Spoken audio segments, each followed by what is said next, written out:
In the world there are mysteries, unanswered questions about the state of humanity. One is the question of gender. What makes a man or a woman? Beyond opinion and personal beliefs on the topic, are people caught in the middle of these controversies? They are often in danger from public backlash, and worst of all, themselves. Welcome to Honey Badger Radio, episode 18. I'm no sissy. Tonight we have two wonderful guests. We've got Katsuni and we've got Theryn. How are you guys doing? Wonder individuals here? Hello? Anyone here? I was muted, sorry. Oh goodness, that was painful. Was that your webcam? You hit it again? Or yeah, sorry. That's okay. I was struggling to unmute myself. Control D, and it helps. Yeah. Okay, and we also have our usual assorted badgers. Of chaos. For your badgering pleasure. Karen I haven't said hi yet. Hi, guys. Oh, okay. All right, hi. Hi. Hi. I just wanted to say I'm here. Okay, that's great. Yeah, this is always a little bit of chaos in the beginning. And we have, of course, Rachel Edwards is your host. Hi. Karen Strawn, Hannah Wallen, Anna Cherry, and myself, Allison Tiemann. And I'm going to go into the mailbag, if that's okay, Rachel. Open up our sack, Allison, and pull some things out. I will. Just do it. Our sack or our box? Oh. I just want to know, just for future reference. Maybe a little bit of both. I think there's... Maybe a sack and a box. Oh my goodness. See, women can't have it all. Yeah. All right. With no further ado, there's been a bit of controversy over us pairing the topic of sissy culture with trans issues. Instead of addressing these issues myself, I thought I would read the letters of the Honey Badger listener who suggested the topic. This is Mallory R. writing. Dear Honey Badgers, thanks for being open to my topic suggestion. Really love your show. Full disclosure, I'm a transsexual woman in my 40s and have been studying sex and gender most of my life. At first glance, transsexuals and sissy fetishes seem like polar opposites. Transsexuals know they are the wrong sex, and they're lucky and determined might change that. And the far opposite end is the self-identified sissy, typically a cross-dresser with exaggerated or forced femininity, and typically sexually submissive and fantasy-orientated. The liberated transsexual will visit websites like tsroadmap.com, where he or she can plan for the costs and demands of transition. The sissy will visit sites like sissify.com and Tumblr sissy blogs to bask in evil mother fantasies and dreams of lace and smorgasbord of kink, or a local dominatrix who knows what sissies likes. Before anyone suggests I'm blindly condemning sissy or other transgender fetishism, no, I'm not. I have a lot of education and kink in the community and put safety first. I'm out, open, and laugh at the people who seem threatened by those crossing traditional gender lines. I totally support consensual play. My concern with sissies is that many try very hard to make their self-abuse and self-destructive fantasies a reality, and there's a massive business happy to exploit these men for huge profit. My worry and my experience is that the sissy community is full of fragile guys with serious issues, and it's my hope that this small minority can be understood and perhaps be helped to heal. I hope you have a great show. Please feel free to use anything I have sent you. So I just wanted to point out that it was a trans woman who suggested the topic initially. So, and then we received several other messages from either trans people or cis who also wanted to have a show on trans issues. So there you go. This is how this happened. It wasn't really anything sinister. It was just those were the gender and sexuality topics that were suggested to us. But didn't we only have objection from the one person? Oh yeah. And like just going through the discussion that followed that, when I started asking questions related, like I asked, you know, what the deal was, what the objection was and everything, the individual who objected just kind of went off the deep end and kind of went very prima donna on me and then on another person who started asking about it. So it wasn't like, it just doesn't seem like there was a widespread objection from all of our readers and our listeners when we started tweeting out the title combination.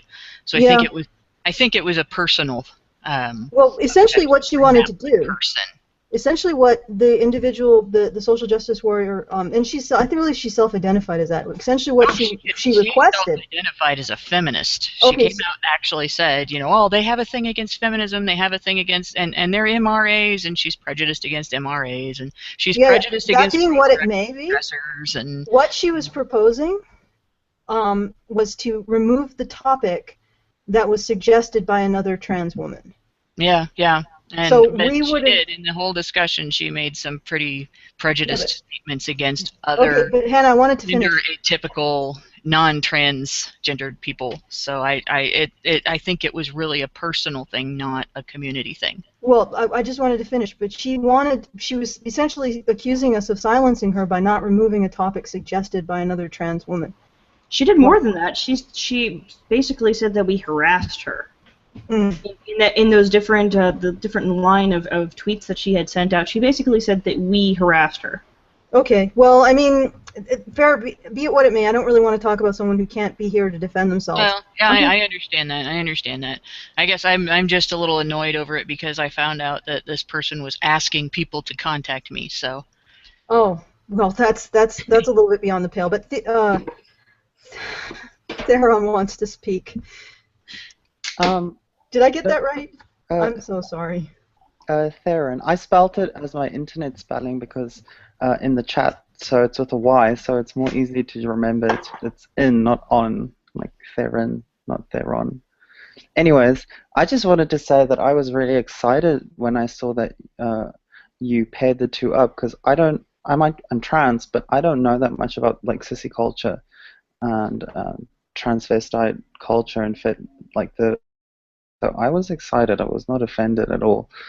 So it's sad that people bask in their victimization like that. But yeah. I mean, it's her prerogative to feel offended, but in any sense that there was nothing really sinister behind it.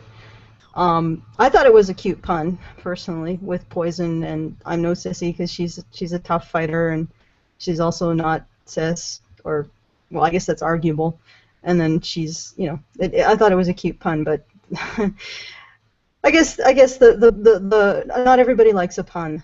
But why don't we actually go into that particular segment instead of, what do you guys think? Do you want to go and just go dive right into sissy culture, and then we can finish the mailbag afterwards? Or do you want me to finish the mailbag now? Do you want me to disgorge the contents of the mailbag or the box or whatever you want to refer to it as now?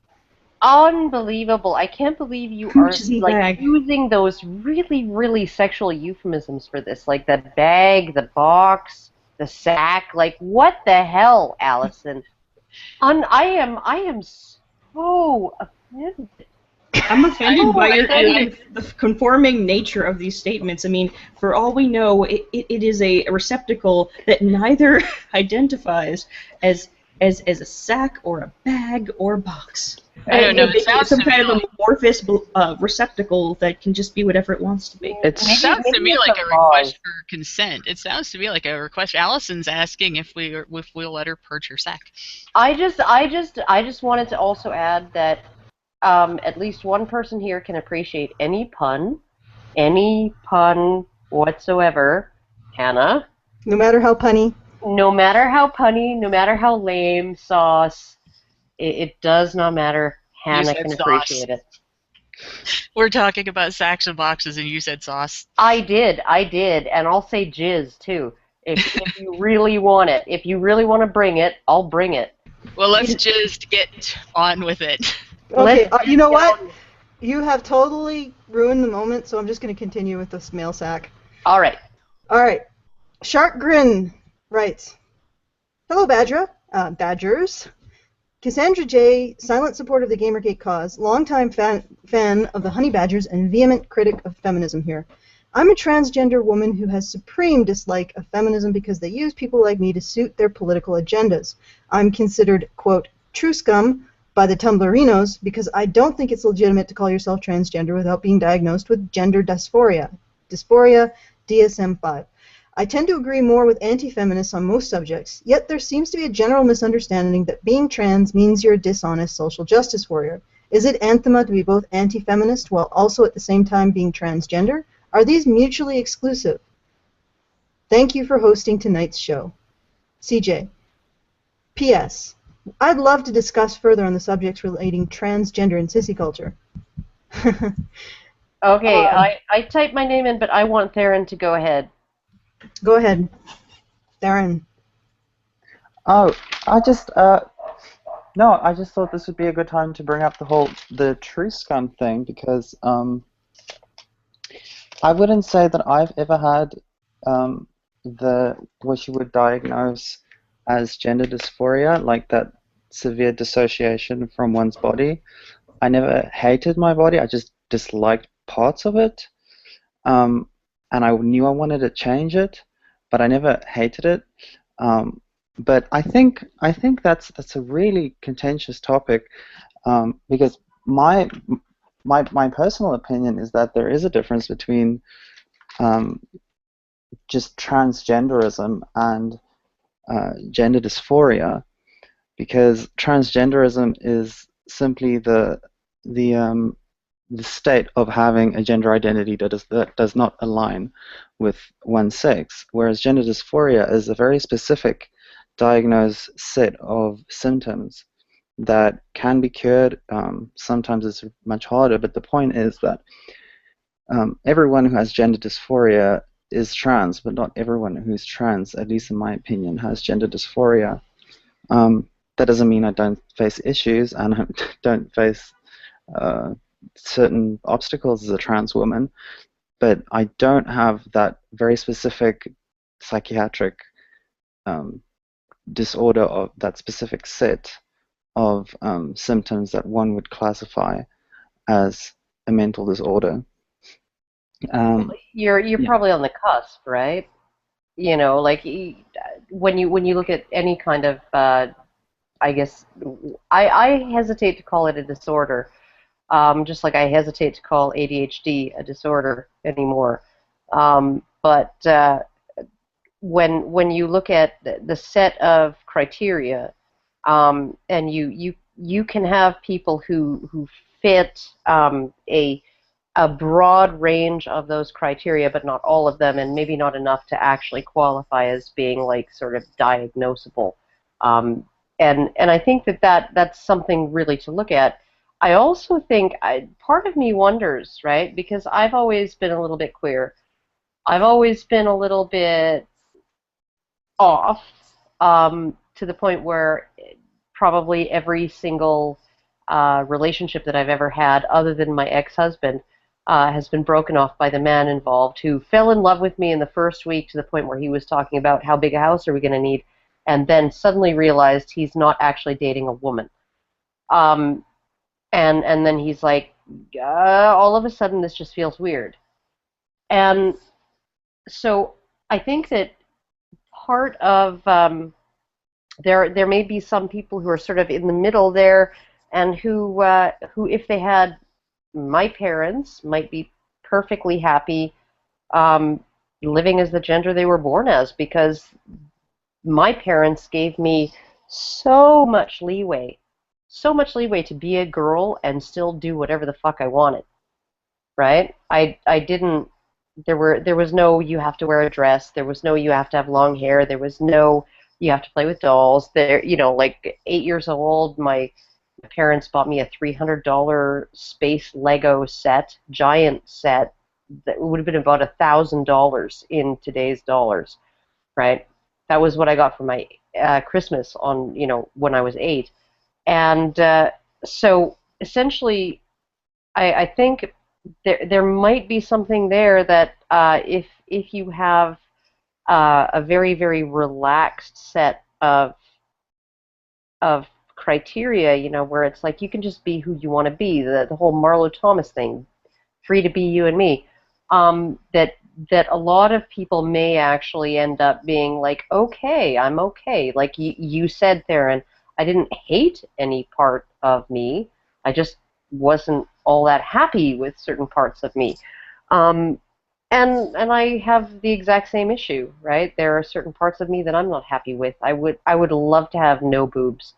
I would absolutely love to have more muscle, right? I would love to be able to look a different way than the way I look, and but that's just probably not going to happen because I don't dislike it enough to do anything about it. Go ahead, Kat. Are you having trouble with your mute button? Thanks. Yep, just got it done. I'd like to say that I think there's a lot of, like, the gender dysphoria thing and the transgender thing are two distinctly separate issues. You can have one without the other. I know that sounds kind of weird, but bear with me for a moment. Like, if you look at, like, transgendered individuals, a lot of the time, they start off very intensely with the gender dysphoria, and it's like, it's really overwhelming. But what I've personally found over time is that it's less pronounced as time goes on, as you start to rationalize things over the years. Like, you're able to think about your body and such, and it's like, well, it's kind of less bizarre than it used to be. It's not like absolute frustration or anger anymore. It just turns more into, like, sort of being okay with it, like, at least to a degree. There's also kind of the reverse as well, because I'd almost point out, like, for example, a lot of the white knights, where they absolutely hate the fact that they're a guy kind of thing, and yet they're obviously not transgendered.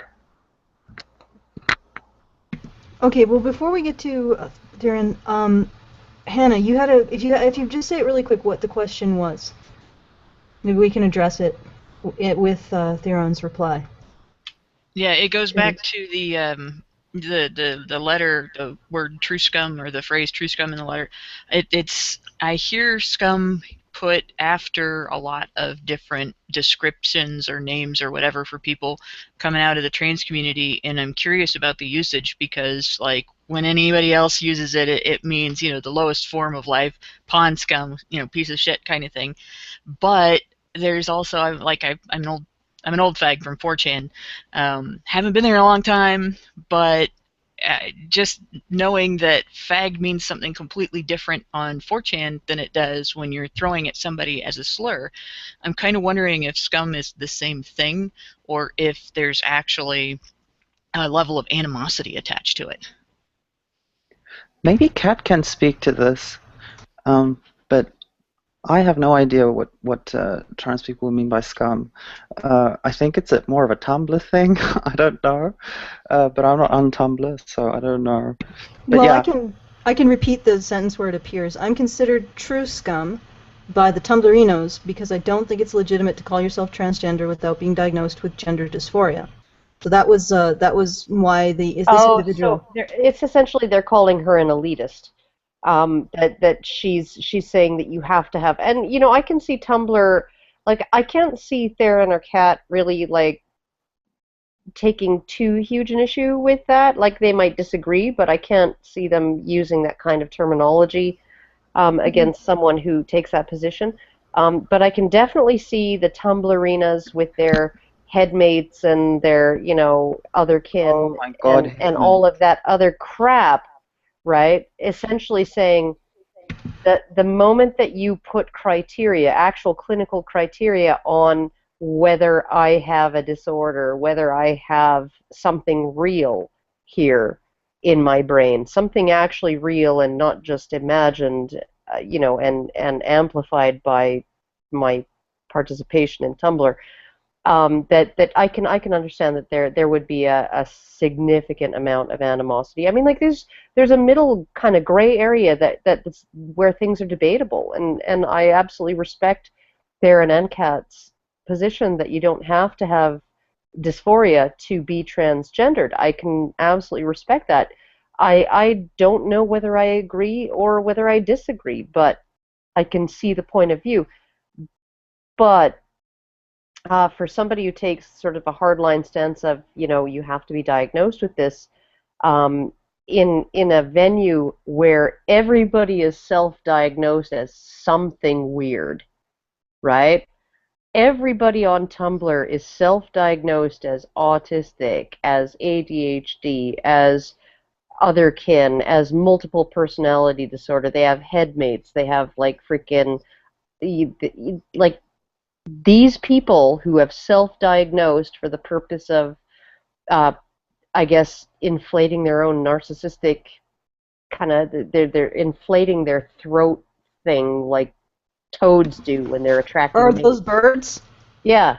Warblers? Yeah, they're like puffing up their feathers, and so I can totally see where that animosity is coming from. I absolutely can. Okay, well let's get Kat in there to get her opinion on the term true scum. Okay, like Theryn, I don't use the term. It's basically an SJW term. It's basically just a lot of what Karen was saying. It's when you get somebody who's like, they don't like the idea of anybody even remotely questioning the idea of whether you're like trans or not. So like even the vaguest hint that you're even questioning what they believe, they just, well, the SJW crowd, they just kind of go berserk about it.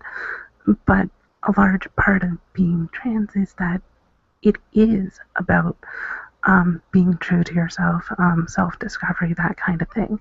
Like, you can't necessarily know that without a lot of soul searching. Like, I've been studying that kind of thing for like 20 plus years, and I don't have all the answers yet, and I'm not sure I ever will. So when you look at like the concept of people saying, well, you should just listen and believe, basically, it's like, well, that kind of goes against the whole premise of the concept. Thanks, Kat. And Theryn, you realize that I cannot, because the why. She can't pronounce anything right. Theryn. I can't pronounce any. It's no insult on you. It's just me. It's totally fine. It's actually really cute. But go ahead, because you wanted to talk about gender dysphoria again. So. Yeah. So no, I just wanted to talk about. Sometimes it's actually quite hard to separate experiences of gender dysphoria from social factors. I experienced this with just with my boyfriend, he's a trans man, and before testosterone, he had pretty bad gender dysphoria, and it was quite directed to his chest area for obvious reasons. And then after the effect of testosterone was visible, and his family and his friends and society in general kind of perceived and treated him as male, and when he had his identity validated, his gender dysphoria pretty much disappeared, even though his chest area changed very little. So that social factor is hard to separate. And also, like my boyfriend, who is fully transitioned pretty much, well, not fully transitioned, but transitioned as much as he would like to transition, and he's happy. He doesn't have gender dysphoria anymore. Does that mean he's not trans anymore, seeing as you have to be diagnosed with gender dysphoria to be trans? I would. It's an extremely complicated thing. It's not something that's simple, and like maybe, I don't know, he's in remission. Who the hell knows how it would be even freaking termed in clinical terms, right? Like I just think that, honestly, when it comes to stuff like this, if you're going to look at gender as a spectrum, right, and you're going to look at people who have gender dysphoria as sort of the absolute end of the line, they are the absolute end of the spectrum, there has to be some sort of melting back into sort of gray, dark gray, charcoal, all of that. You can't just, it's not a hard line. It's a soft line. It's a soft transition. And so there will be people caught up in that who maybe don't fit all the criteria to be clinically diagnosed as having gender dysphoria.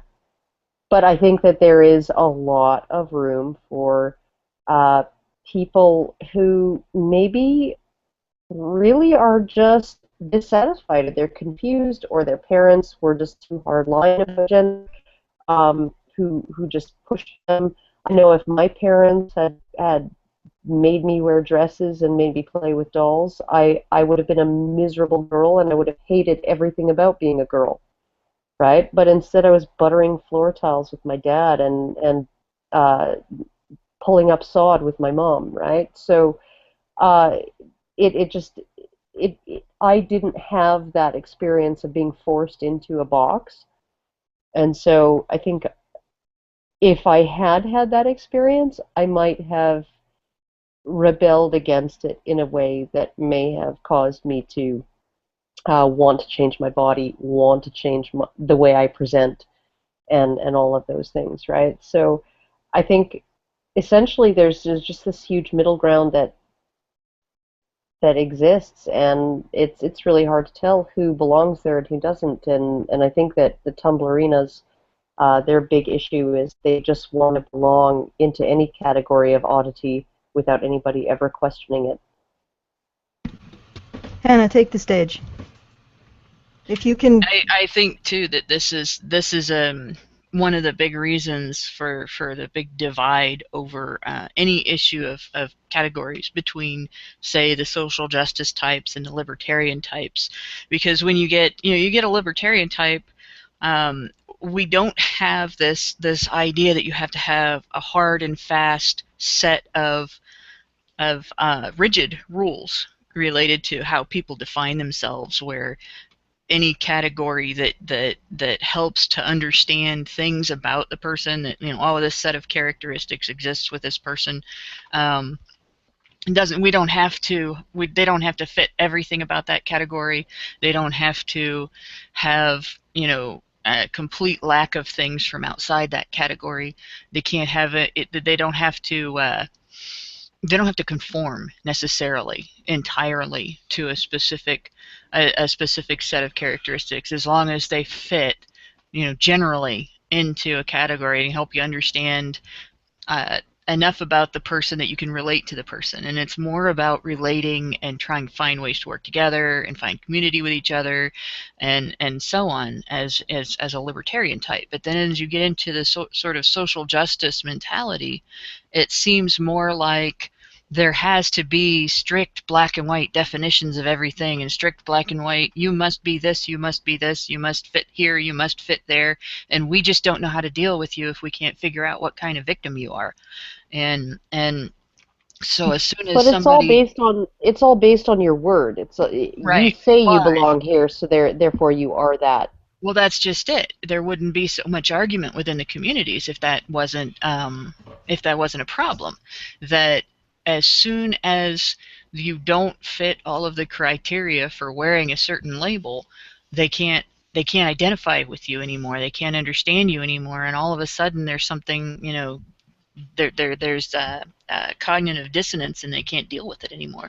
And it seems like a lot of the upset over this is basically people not living in standardized terms.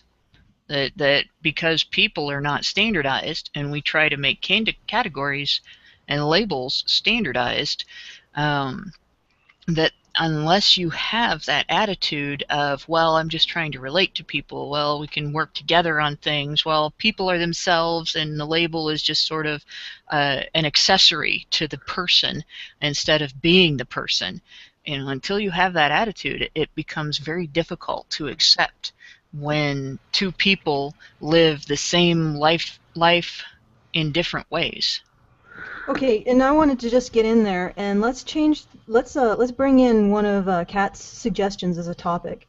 In particular, I'm looking at the social justice warrior plague, which she feels has infected a lot of trans people, where they end up 100% relying their identity on being transgendered.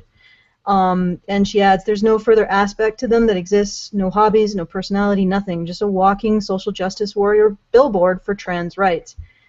It's this is again Kat's words. It's probably the worst injustice against trans people to boil them down to only being trans and nothing else. And even the people who hate trans people don't do that. So I just wanted to. That was Kat's suggestion. So why don't we get in there and discuss that, because it seems to play off of what you just said, Hannah. Did I? Oh, okay. Did you want to get in there first, Kat, or did you want to cede the floor? I think I'd actually like to see what other people have to say, since you basically said what my opinion was on it. Okay, all right. Well, go ahead, Theryn. Theryn. I've seen this kind of thing happening in progressivism a lot, and just the SJW sphere of making the personal political. Like, there's no distinction between trans people's personal identity and their politics. It's like one and the same thing. They're unable to really see who they are without it being a political act. I realized this very, very strongly when I was in university, and I went to class with a friend who presented more female than probably anyone on this channel, with the possible exception of Anna. And they identified as non-binary and preferred the pronoun Z. But getting to know them, I was convinced that this was just a political act. It was just a kind of a way of making a political statement, and it really irritated me. And I know some people may say I'm invalidating their identity, but yeah, that's like, if you got to know them, you'd know it's just a political act. And I don't even think that they may know that it's a political act, because, as I said, the politics is so intertwined into the identity that it seems to be impossible to separate the two. It is. Like, honestly, given what I do, 90% of the bullshit that I have to put up with people, and it's people from both sides. Like, it's people from the social justice warrior side, and it's also people from the extreme MGTOW side of things. It's all attacking me. Like, all they see is woman. Right, and on the MGTOW side, they see a woman who's going to infiltrate their, their community and wreak havoc. And by doing what? I don't know. By talking. What's your manifest? What's your score score here? Well, okay. What's your intent? Apparently. You're just, guilty. like, you can't answer me. Speaking. Okay, stop. Don't be manhood101.com. But essentially, so you have that aspect of things, that they see me as a woman, and then you have the SJWs, and they are essentially calling me a gender traitor. It's almost like the only thing that matters to either side, and it's all of the SJWs, all of them, moderates, extremists, radicals, whatever. Right, they're all seeing me just as a vagina. I'm a vagina with a mouth, right? And the mouth is saying the wrong things. And with the MGTOW, it's like only the extremist ones that really are like, you're a vagina with a mouth, and you're saying the wrong things, right? Or you're saying things that'll trick people into, like, you're gonna put people under your spell, and then you're gonna, like, wreak havoc in the MGTOW community because you're still just a woman. You're a woman. That's all I am, is a woman to these people. And it's really, really frustrating. It's they are taking my femaleness and they are turning it into a political frickin' poker chip, is what they're doing. And just like feminists. Yeah, no, all of them. Feminists, SJWs, extreme, hardcore, radical MGTOWs, right? They take my femaleness, they don't listen to my arguments, they don't listen to my opinions, they have no idea what my principles are, they just are just playing the vagina card, and that's not in a fun way. as a political freaking maneuver, right? That's what really drives me crazy is this, the personal is the political, that being gay, being queer, being a lesbian, being bisexual, being trans is a political act. No, it's not. The only way it's a political act is if you're not actually a lesbian, right? But you're a political lesbian, right? You're a lesbian who is actually a straight person but only has sex with women because you're such a devout feminist that you refuse to have anything to do with men. And there are women who are like that, right? And there have been since the 60s. That is a political gender and identity and sexual orientation. But me being a woman who's a little bit queer, not particularly feminine, saying stuff that most women don't really say, right? Like, my gender orientation really doesn't have a whole lot to do with any of that. It's like I'm not, me being a tomboy who wears wife beaters and jeans is not a political act. It's just who I am. It's just what I want to be. It's just how I feel comfortable. Yeah, but let's get into the discussion of pronouns. So it's sort of a sticky topic, and not in a fun way, just in a sticky way. A viscous solution of bullshit. Yeah, a viscous solution. Well, let's get. All right, go ahead, Theryn. Did I get it right? So yeah, the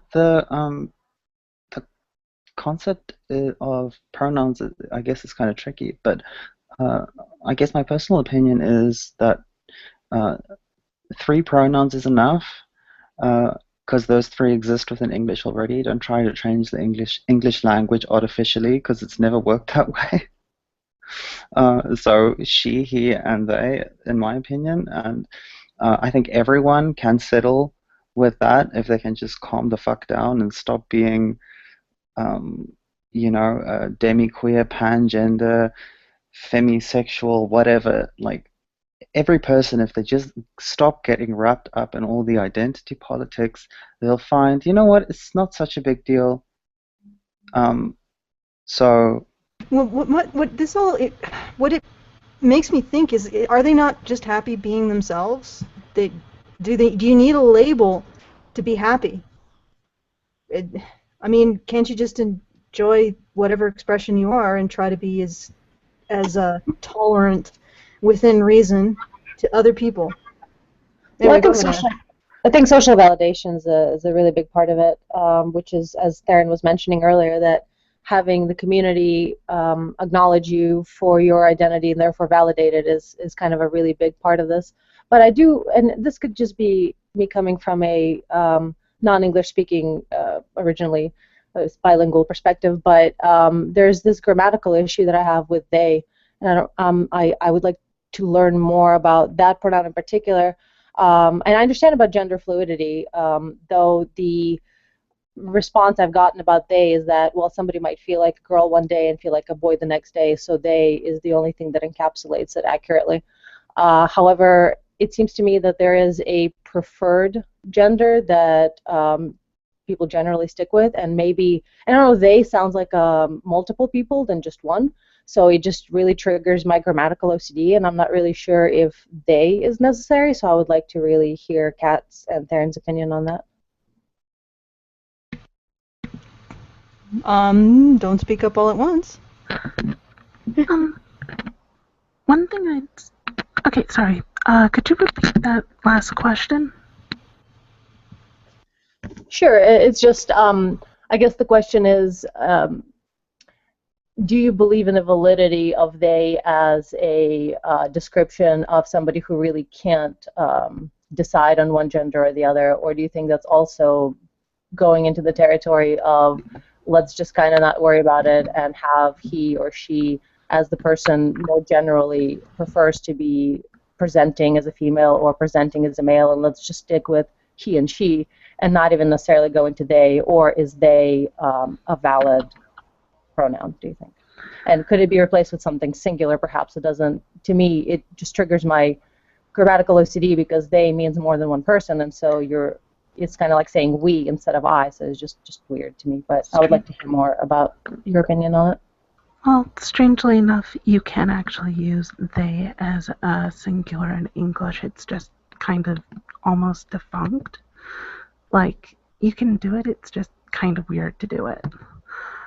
But it's not grammatically incorrect. I actually have an example of this, of how you can use they, and how we do use they singularly.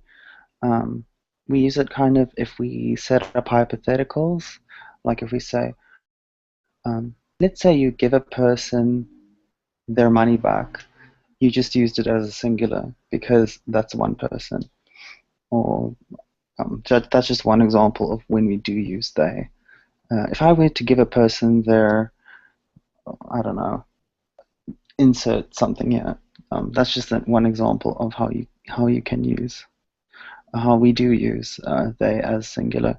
But I get that it's awkward. I know I'm very biased on this because I do have friends who use the they pronoun, and I'm just so used to it. But I get that that's hard, but that's just personally where I draw the line. I draw the line at they. I'm refused to learn like Z and Zay and here and all the weird stuff just because it's not in our language. And all the other ones, but well, the reason for using like pronouns in the first place is as a label, it's a shorthand to say what you're talking about. So to a degree, it is kind of nice to be able to say, oh, well, she's a woman kind of thing. And yeah, that's nice and all, but once you get into like really weird labels where you have to define what the label means, then you've defeated the purpose of having a label in the first place. The point of the label is to be a shorthand. If you have to describe what the label means, like, I don't know what Zer is, so you have to explain to me what Zer is. And if you have to explain to me what Zer is, then there's no point in using it. This is, in a way, it's kind of a social growing pain, a societal growing pain. And it's one of those things a community would really have to settle on for, say, obviously, if you're identifying as female and you're using the female pronouns is the most efficient thing to do, and if you identify as male, using male pronouns is the most efficient thing to do. But as a society, we kind of have to decide whether or not we want to take they and make it not a plural, or whether we want to coin a new term for somebody whose gender isn't defined, and just leave it at that. And it's not like we haven't added words to the English language for things like microchip. Before microchips were invented, there was no word for them. We learned the word to describe them, and people had to learn the definition of it, understand what it was and everything. But it still, it took time, but it still was a change to the English language. And there are things like common uses versus grammatically correct uses. It's a lot like common usage versus legal definition, which actually creates havoc in our chat sometimes when discussing the term harassment. But these are all things. These are all societal growing pains. These are all things that changes that take place over time. That actually has to be something that society agrees on for the change to stick. Well, I think that's one. That's a vote for they rather than Z, Zir, and Zeb or whatever. Well, it's not. It's not a vote. No, but it is because we've already been using it. We've already been using they and their as a singular. We have already been using it in common usage for decades. Absolutely for decades, right? In common usage. Actually, So- not everybody does that. Some people do that, some people don't. Some people consider it a sign of ignorance. Of course, because it's considered. but Karen, But there is Karen, not. let her complete her thought. There is not a stigma attached to a new term. yes, there is. Not the stigma. Karen, stop it. There's not a stigma attached to a new term that considers that creates a consideration that the person simply does not understand the language or is uneducated or simply stupid because they don't know how grammar works. I know, but now the going stigma on. is different. Okay, Karen, let her finish her entire thought, and when she says done, you can go. If you need to, just note the points that you disagree with and have your rebuttal ready. As far as this stigma being attached to a new pronoun, that same stigma would be attached to the use of the word they, or enforcing the use of the word they for an individual who doesn't want to have their gender defined by a pronoun. So the issue of coming up with a new pronoun or settling on an extraneous pronoun, something that we don't, well, as extraneous isn't really the right word, but a pronoun that we don't use right now in common language.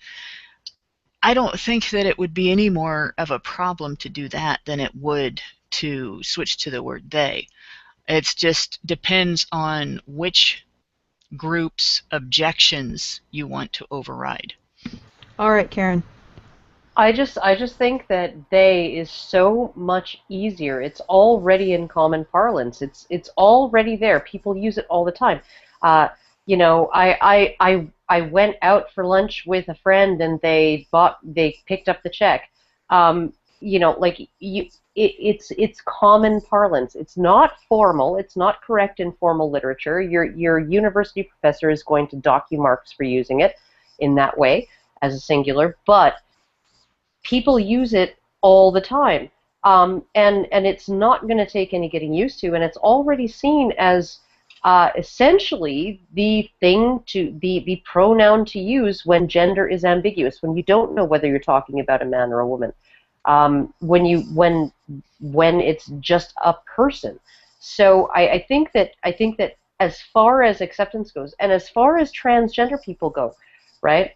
And the level of acceptance or lack of it in the culture right now, transgender people, non-binary people, all of that, I think it's going to be much more easy to convince people to use they, right, to accommodate transgender and non-binary people than it will be to convince them to use some altogether new pronoun that makes old people uncomfortable. Those old people who like yell at their ceiling, "That isn't music," at their neighbors, right? Like you have to take into account all members of society and what's going to wash with them all. And transgender people have enough trouble being accepted as who they are. Non-binary people have enough trouble being accepted as who they are without kind of pushing the issue, just honestly, just go with what people already use when they're not sure. Go with what people already use, and then if they refer to you as they, and you identify as a she, then correct them. Okay. No, I'm a woman. Hannah, you have the rebuttal, and then we are moving on to the next topic. And anybody who speaks is going to be muted. My rebuttal is really simple. Given that this is your opinion, I expect you to stick with the same theme when I use the word harassment to describe abuse that does not fit the legal definition of harassment. Okay, all right. You're introducing a off-topic discussion. No, right. it's not off-topic. It is the same bone related to language, and that is it. That's my whole point. Okay. All right, moving on to the next topic, which is the fact that transgender is different than other uses of the word trans. Again, this is, I believe, one of Kat's points, correct? Or was it Theryn who made this point? I made the point, not because I had a whole lot to say about it, but because I thought you guys would be intelligent enough to flesh this out, especially Karen, because I think what relates to this a lot is the science behind transgenderism, and I think Karen knows quite a bit. I do too, but I think Karen might know more. I don't know. Yeah. So I'd like to hear what other people have to say. Kat has something to say. So why don't you go ahead, Kat? You've got priority. Okay, there's a couple things in relation to this. First off, we do know that gender is something that's within your head. Like, we know that there's actually a physical aspect to it. Like, I don't know if anybody's aware of, like, say, the David Reimer case, or Reimer. I don't know how it's supposed to be pronounced, but anyways, give a quick history on it. Basically, back in, I think it was the 70s or 80s, there was basically a completely botched circumcision which completely destroys, like, a little boy's penis. So the doctors decide to raise him fully as female. They keep telling him he's female from a very early age. They give him female hormone injections. They vehemently insist that he's not a boy, and so on and so forth. But basically his entire life he said, no, I'm supposed to be a boy. And he just keeps going on about it over and over. So from a very fundamental level, like, even when he's only like a few years old, somewhere in his brain it's set up that he knows that he's male. So from the very start, we know that there's some biological aspect. We don't know where it is in the brain. We don't know how it's defined. We don't know if it's possible to have more than just male or female, or all sorts of other, like, things. Like, it might be like a switch that can come unstuck and flip-flop back and forth between male and female. We don't know. We haven't studied it. The SJWs block the entire, the whole concept of research into it, so we really don't know. The thing is, though, we know that it exists, because otherwise cases like that would not even exist at all. When you look at something like, say, those people that are now claiming that they're like trans niggers, for example, which is, I hate saying that word, but whatever. The point is, your race, there's nothing that really defines somebody's race on a biological level, what their culture is. Like, their mindset is not something that's set up in a way that this culture thinks this particular way because they were born that way. Like, if you're black, it doesn't mean you're going to like rap, because it's completely cultural. There's nothing about being black or white or blue or green or purple or whatever that matters.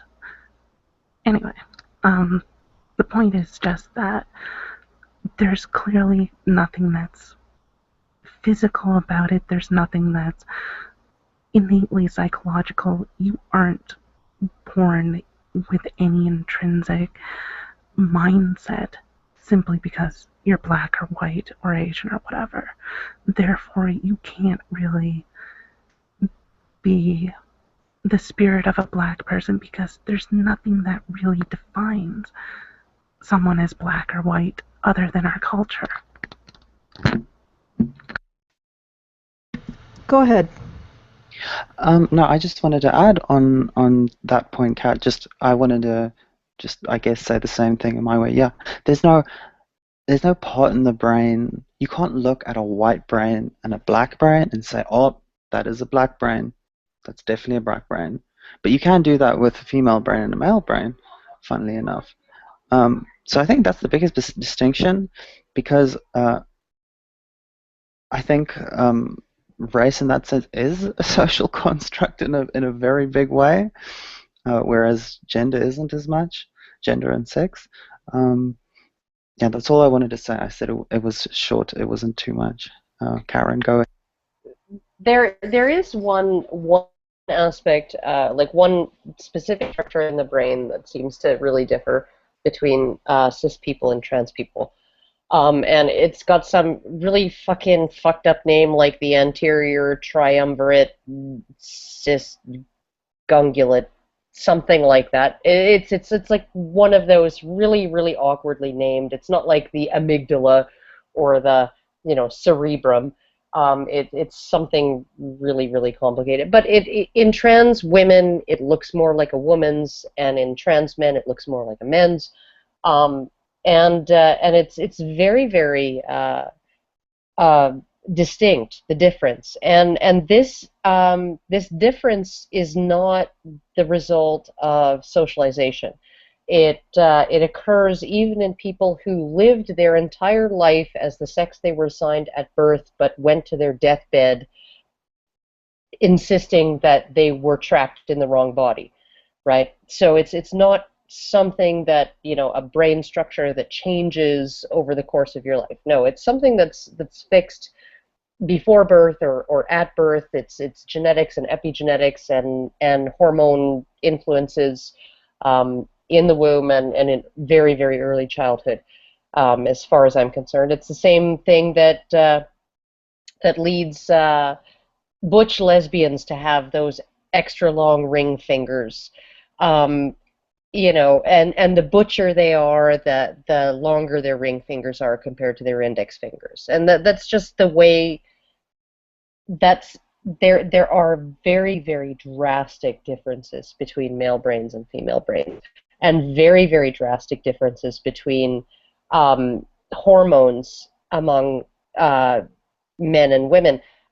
There are differences in hormone levels between blacks and whites. I mean, you have to know whether somebody is black or white to know whether their testosterone level is normal.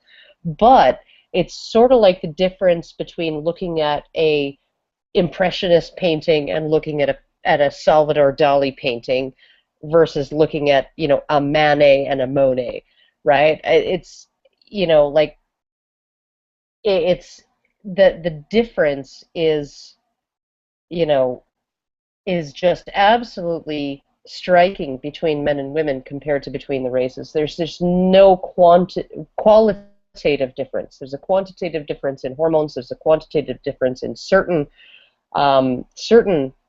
predispositions and propensities, but there's no qualitative difference. The differences between a white man and a white woman are much, much greater than between a white man and a black man or a white woman and a black woman. So there you go. It's just that the entire thing, the entire idea that you could be transracial, that's all culture. That's all culture. Okay, Kat, get in there. She's taking a breath. Okay, sorry.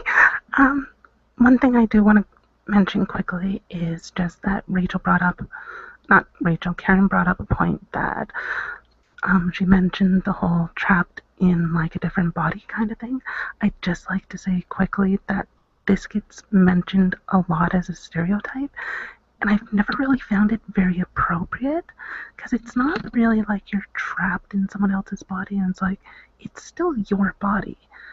I list it more like, think of it something like along the lines of like a house. It's your house, but maybe it needs some renovations because it doesn't feel like it's yours as such, but it still is. It only needs like a little bit of work, not completely move out to a different one kind of thing. Anyway, that's all. Alrighty then, Rachel, get in there. Okay. Rape that silence. Yes, I will rape the silence. What I wanted to touch on, and I might be overstepping my bounds into a topic we haven't gotten into yet, but I think we touched on it briefly. The science of this is, and this is the real problem here, and this is what has concerned me for the longest time, is that because of all of the identity politics and all of this, we're not allowed to acknowledge that the science isn't clear-cut. We actually have no idea. We have a good idea. We have some evidence to suggest what is really causing people to be transgender or someone to be experiencing gender dysphoria, and what these things are and how they differ. The situation becomes that you're not allowed to acknowledge that there's so much that we don't know at all, period. And And I think that the fact that we don't know makes people nervous. They like to feel as though we know everything about the topic, and that we have all the answers and that we know what's going on, because then it feels as though there is a tangible solution and a tangible one-size-fits-all kind of treatment for everybody who's experiencing this. And we do know a bit about the whole thing. The current line of thinking is that what Karen was mentioning, just talking about finger length, which is to indicate the amount of androgen that you might have been exposed to in the womb. But there's still a lot there that needs to be unpacked. There's still a lot more research that needs to be done in terms of hormone levels that are being experienced in utero. And the idea is that if you have some kind of fluctuation in hormone levels in the womb, that will affect the fetus in some way. But I'm only giving a rudimentary explanation of this. But that's the current line of thinking. Okay, thank you for that, Rachel. We're going to move on to the next topic, which is using in the social justice warrior community, using cis as a slur against people who do not identify as trans. And this was Kat's topic. Die cis scum. Die cis scum. So did you want to speak to that first, Kat?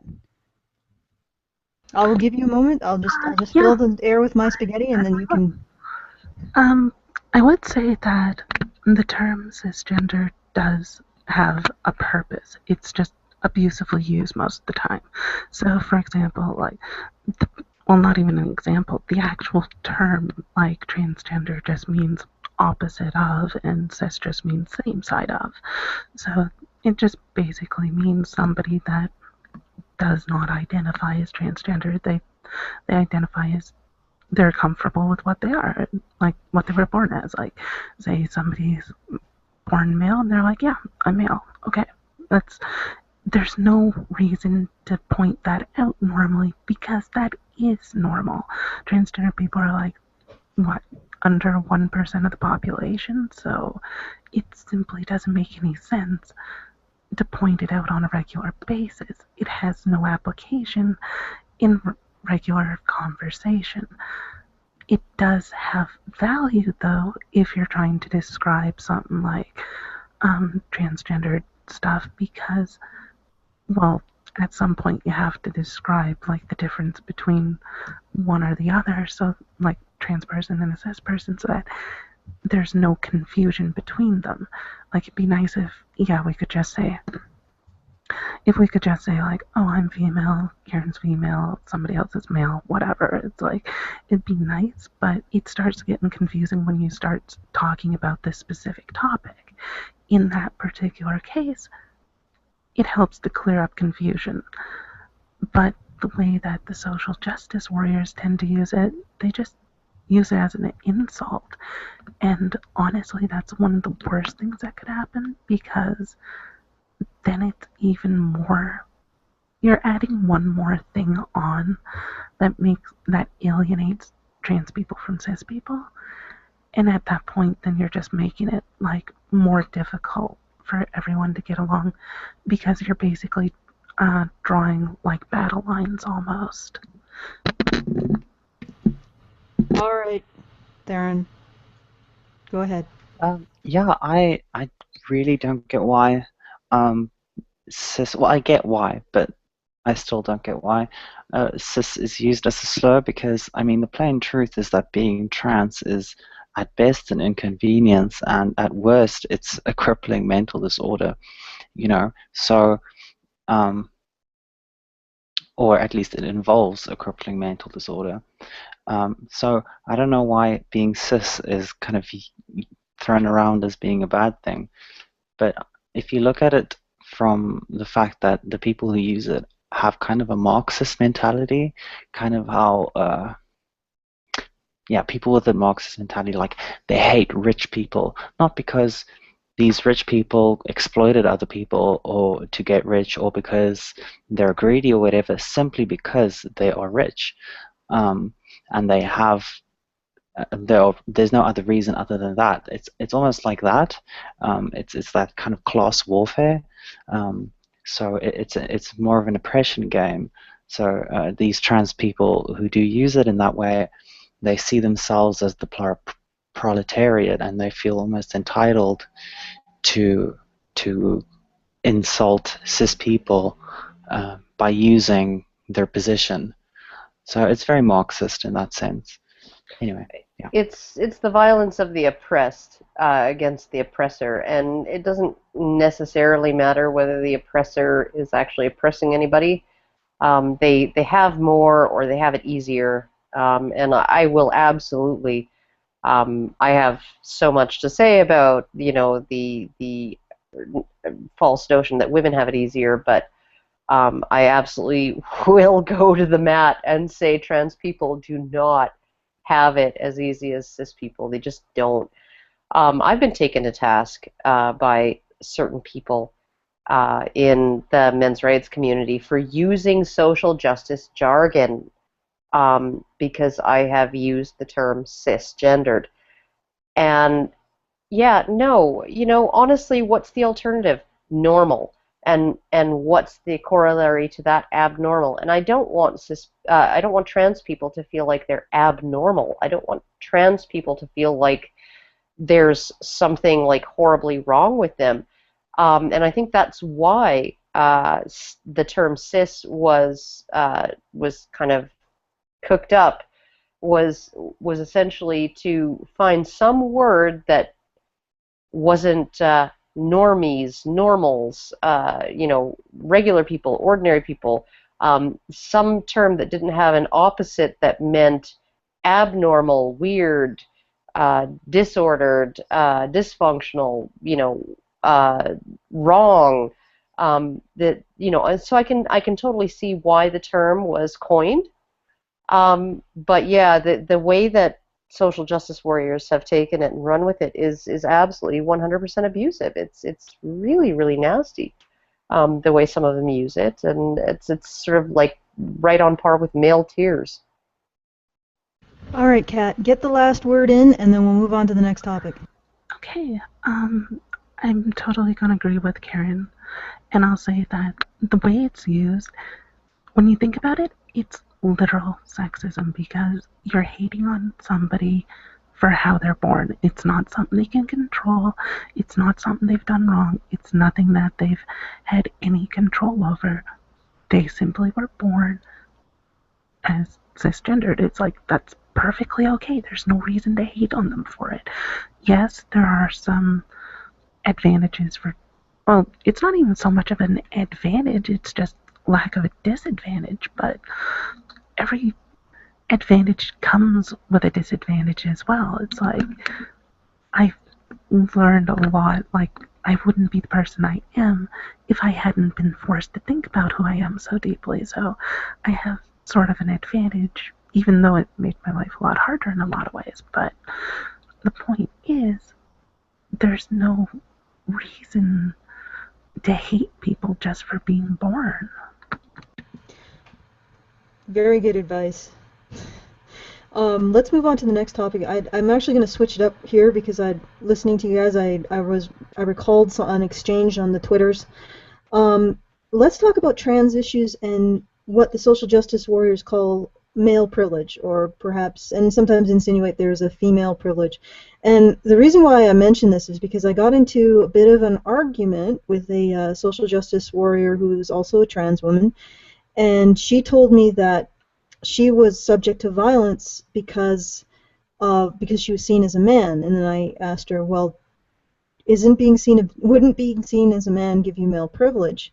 And she sort of went into a bit of a meltdown after that. I admit that I was probably being slightly trollish, or at least not considerate of somebody's. You were being harsh and blunt and actually like throwing the truth in her face. Admit it. Yes, I do that. Well, I mean, not intentionally. Sometimes I just do it because it's like, well, this doesn't make sense to me. Could you explain? But unfortunately, I was just told that I should shut up because I was negating the experiences of a trans woman. So I'll post the question to Kat or Theryn. What do you? You're saying my name right. I know. Eventually, it happens. Eventually, I get it right by accident. Oh, so what do you think of the whole concept of male and female privilege? And again, my confusion is if a trans woman is seen as a man, and that's what sparks violence, then wouldn't that suggest that's a female privilege that they don't have? I would suggest that it's kind of in the same vein of what I was mentioning earlier, like just a moment ago, is that every advantage comes with a disadvantage. So, for example, guys have the advantage that they walk into, say, a hardware store and they don't get like the weird questioning look of like, why are you in here? But on the other hand, they're expected to know it. They can't reasonably go into the hardware store and look clueless, because then it actually counts against them.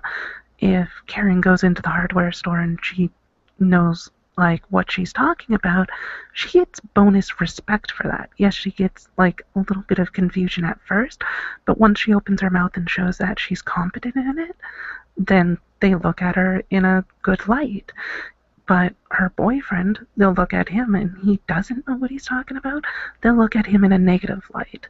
So it's all plus and minus. There's good that comes with the bad, and you can't ever separate that. Anytime you get an advantage, you're basically doing a trade-off somewhere else. You're always giving up something.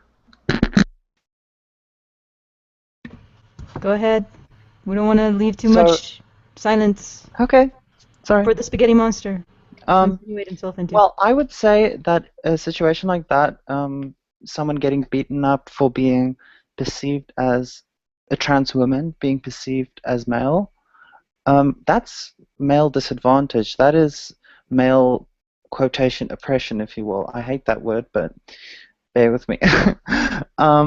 Because if you have to look at it from the perpetrator's standpoint. That perpetrator is not thinking, oh, it's a trans woman. He's thinking, oh, it's a man. So I will treat that person like a man who is doing something he's not supposed to do. So that is absolutely a male disadvantage, even though she's a trans woman. If you think of how the perpetrator views the situation, that is a tranny or a man that is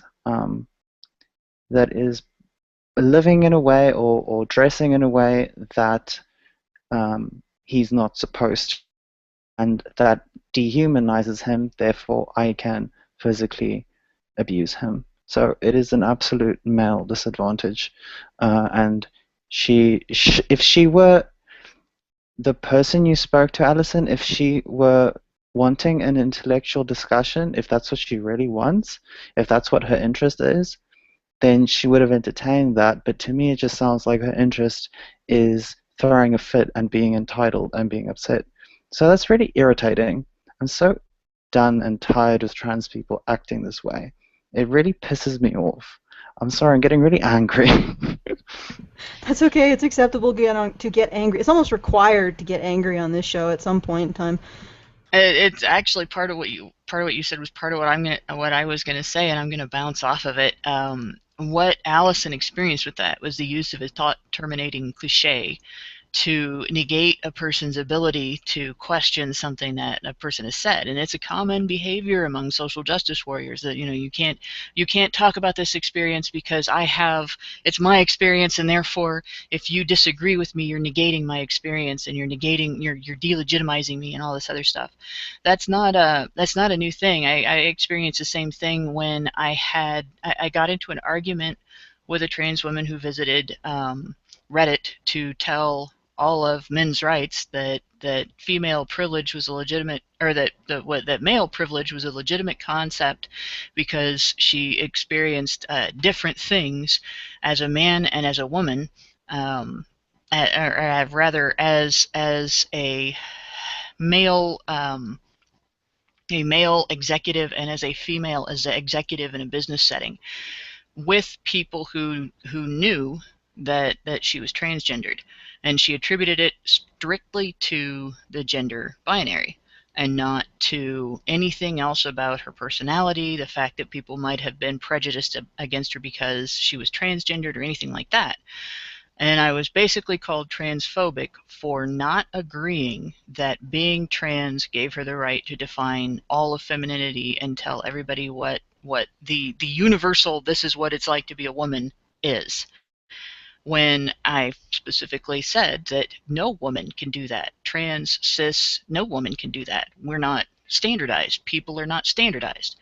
So this thought-terminating cliche, the use of it in this SJW community has become so powerful, at least within their own group, that it makes it damn near impossible to have any kind of a discussion at all. So it's basically designed to kill debate, and it's very effective for them with their own groups and with people who are afraid of being seen as some sort of bigot simply because they've disagreed with something that somebody said.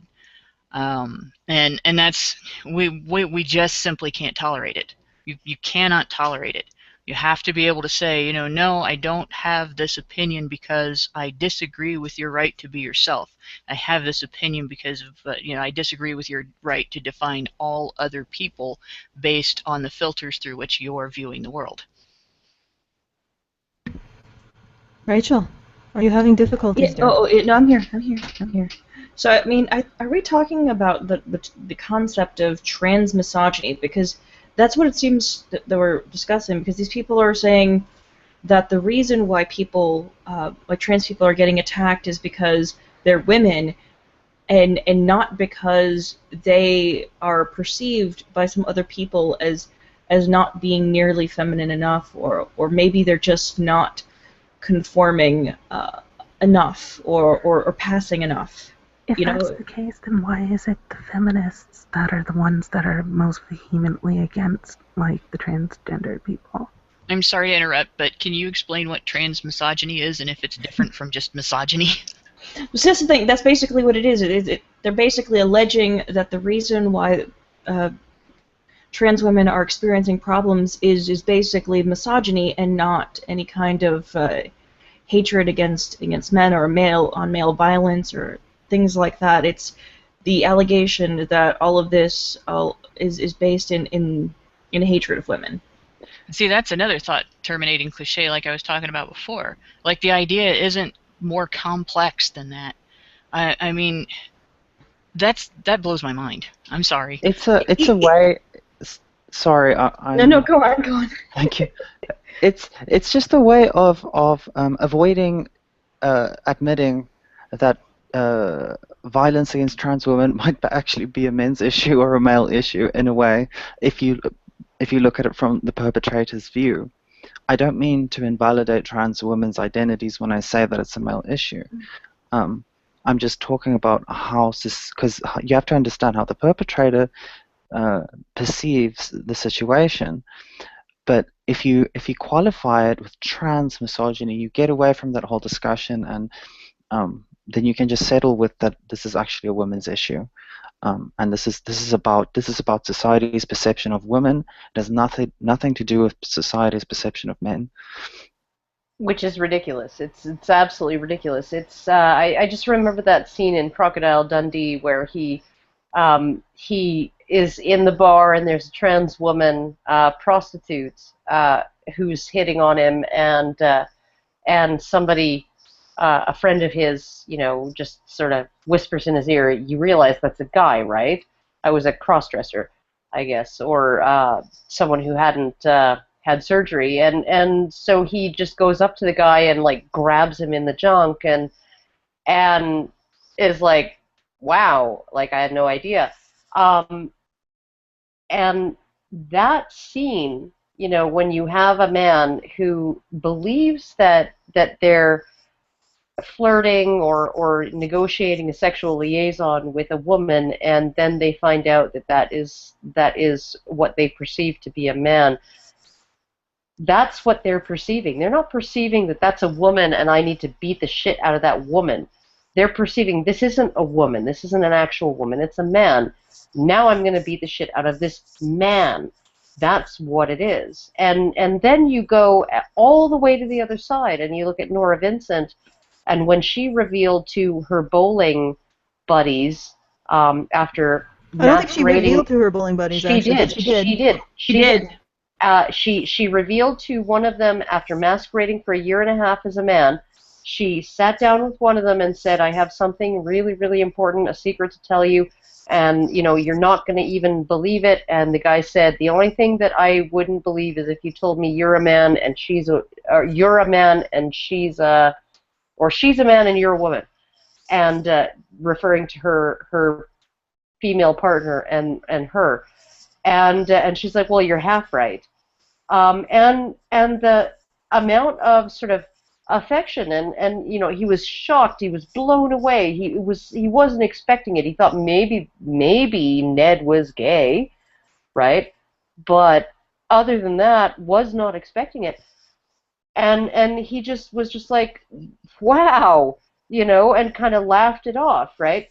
It's like, how is it that a woman who's been masquerading as a man for 18 months, right, and getting really, really, really close, friendship-wise, to a whole group of men, right, and essentially betraying their trust. I mean, she checked herself into a mental institution because she was lying to so many people, and it was really messing her up, right?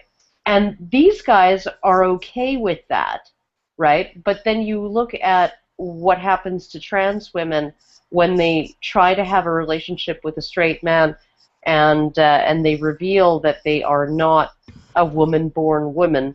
They're actually trans, and then it turns to violence. I mean, like, okay, how can you say that that's misogyny? How can you fucking say that that's misogyny? Well, of course, if they really, it isn't. It's the fact is that they're trying to appropriate for themselves, or that the perception is they're trying to appropriate for themselves a female identity. But I did want to add that it is a bit of, I think the reaction that you're talking about, Karen, is a bit of an exaggeration too, because I have heard some trans, or at least one trans woman who, or actually, she may not, I'll call her she, I'm not exactly sure how she identified, but when she would be propositioned in the bar, and then reveal when the man took her home or they went to a hotel or whatever, most of the times she said that they were just like, okay. Well, no, but and she probably let them know before things got past a certain point, and that's really the thing. Yeah, but the point is that in many cases she found that most of the guys were generally okay with it. And in some instances there was like a situation, well, I'm not entirely comfortable with this, so yeah, I don't think this is not going to happen. And she'd be like, okay, it's not going to happen. But for the most part, these presumably straight guys were okay with it. They just went forward with it. Apparently the prospect of, it's a mouth is a mouth, a hand is a hand, and an anus is an anus. Well, there you go. Was enough, and there was no violence. And she said that she didn't experience violence. So there may also be an exaggeration, like the crying game. And there also may be something to her as far as. Oh yes, she was smoking, like. Well, not just being smoking hot, but being charming and funny and personable and nice and really connecting on a personal level with these guys, but not taking it sexual and not taking it overtly sexual until they knew what she was. I think that's probably maybe the way to play it, because guys are willing to, I think they're willing to accept a whole bunch of sort of things that are outside the norm, right? And particularly if they're really, really into you, if they're really, really like sort of, your personality is something that grabbed them, right? And but they don't necessarily want to be blindsided with it, and I think it's blindsiding them with it that leads to all of this kind of stuff. That where they're like, I'm in bed with a man, and I think that. Essentially, that's not the way to go. I mean, I know how difficult it must be for trans people because of that. When do you break the news, right? Well, maybe that's a great topic to explore. I don't know if it's a safety issue. Sorry? There is a safety issue to it because if, for example, you have like a trans woman and she reveals herself last minute to be transgendered, there's actually it's called trans panic as a legal defense for murder. Like if she reveals herself at the last moment to be transgendered, a guy can murder her, and it will count as mitigating circumstances in the United States. Well, it's a shock. It's a shock to the senses. I think it's a shock to the system, and mitigating circumstances are mitigating circumstances. I don't think that it should ever allow a man to not go to prison for that. But at the same time, I think that essentially maybe the last moment isn't the time to for basic self-preservation, that's probably I definitely don't agree with the idea of mitigating circumstances here. If you're engaging in casual sex to that degree, you take your chances and you don't murder your partners if they spring something on you that you don't expect. Don't have casual sex, guys. And that goes for women too.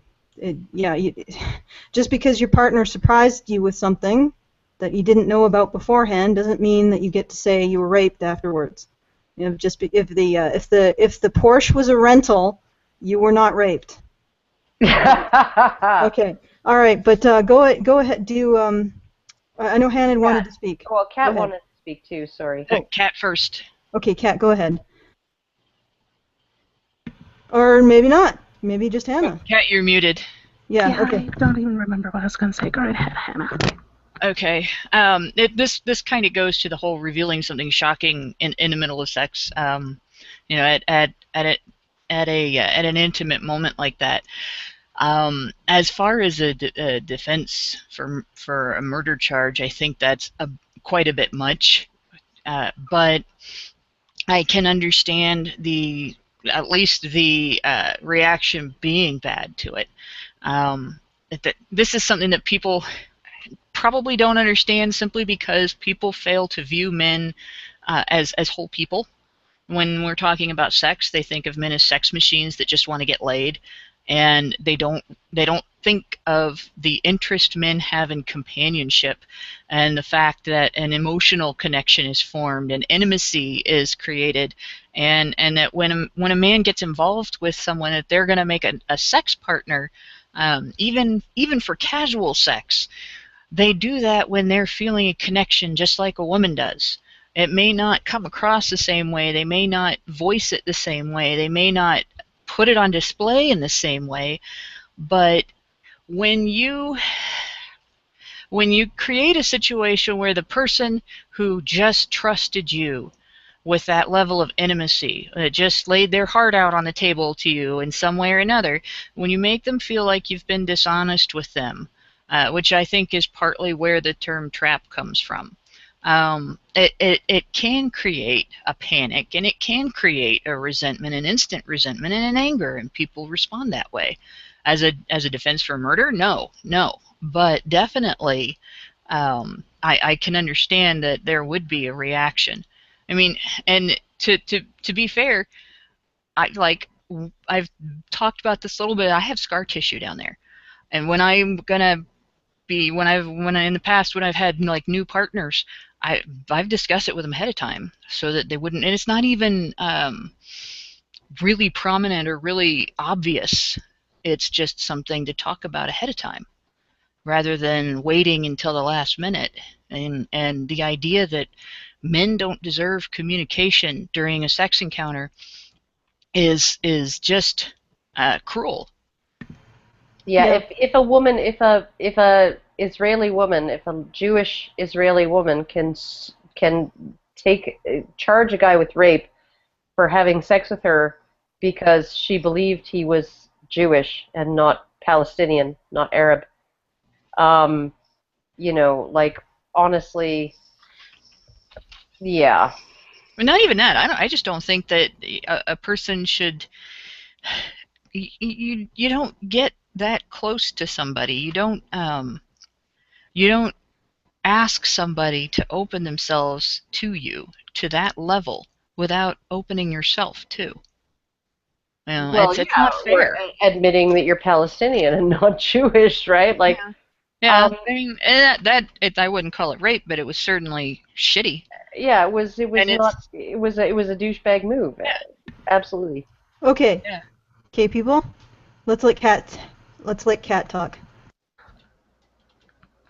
I was mostly gonna agree with what you're saying, that yes, it is something that it shouldn't really be considered as a good excuse for murder or anything, but on the other hand, it is possible to sort of see the mindset that might occur. It really is a trust issue. And I think that's one of the biggest things that trans people have to deal with in general, is the issue that every time that they ever mention the whole trans thing, every time they come out, it's a major breach of trust, because it's basically, this entire time you've been lying to me about a fundamental aspect of who you are, which is why I personally have gone through such ridiculous lengths to never lie about anything. I'll laugh and make ridiculously absurd jokes that are obviously not true. I'll bullshit all the time, but when I'm trying to be serious, I make certain that I am always completely truthful, so that when I say so that when I get to the point that I have to break information like that, by the way, I happen to be transgendered, it's yeah, I want that to be taken seriously and known that I'm not just going to be viewed in the sense of, what else have you been lying to me this whole time?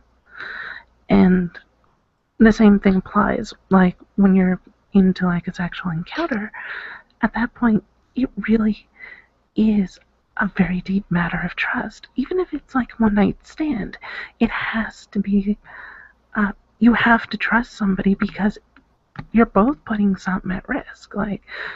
Even if women have a lot more options for avoiding things like pregnancy now, you still have things like STDs, you still have things like guys possibly winding up with 18 years of child support and stuff. So it is a big risk. You have to have that level of trust with each other. So you don't want to spring something like that on somebody last minute. But yeah. Well, and I think the if you are very, very good at passing, it must make things even more difficult. If you pass and nobody has any suspicions whatsoever, that kind of idea that you have to come clean at some point, about who you are, rather than just have it be accepted, that must be a really difficult thing to deal with. It has to be a really huge conflict, because you are a woman, right? You are a woman, you feel like a woman, you are a woman, but other people aren't necessarily going to see you that way. And the better, the more effectively you pass as a woman, the more important, I think, someone like you, who sort of feels that kind of sense of responsibility to other people, to be honest with them, you would feel like you have to let them know when things get intimate, when things get close, with friendships or sexual relationships. So okay, thank you for those final words on that topic, Karen. And let us move on to the topic that Theryn suggested, and she was worried that might be a little bit too politically incorrect. Bearded lesbians. So this is a specific subset of trans men who are vitriolically hateful towards cisgender men in kind of the way that we would associate with the lesbian stereotype, which is why I call them bearded lesbians. So basically, they're just feminist trans men.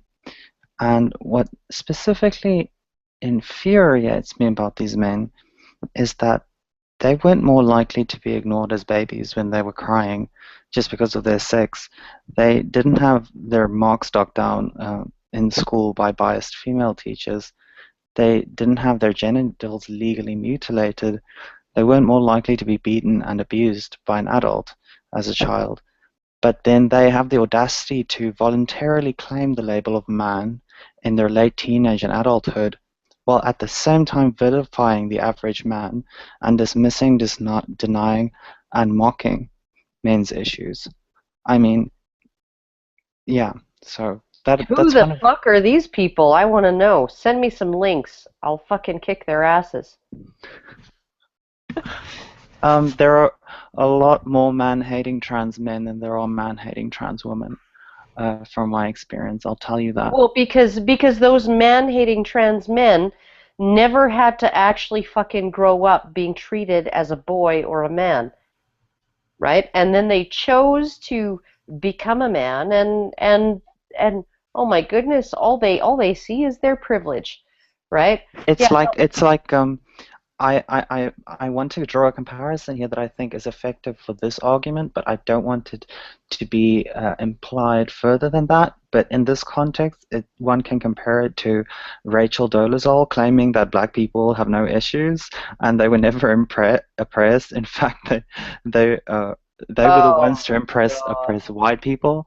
Like that is the logical equivalent. That's how angry it makes me. Yeah, no, you sound really, really angry, actually. A very elegant anger, though. Yeah, no, very, very elegantly angry, but you're a very elegant person. So, but as far as like, I just like that just fucking blows me away. That blows me the fuck away. You grow up as a girl, you're treated like a girl your entire fucking childhood, right? And that's not just, you know, you're more likely as a boy to be beaten by an adult. You're more likely as a boy to be beaten by another child, right? You're more likely as a boy to be bullied.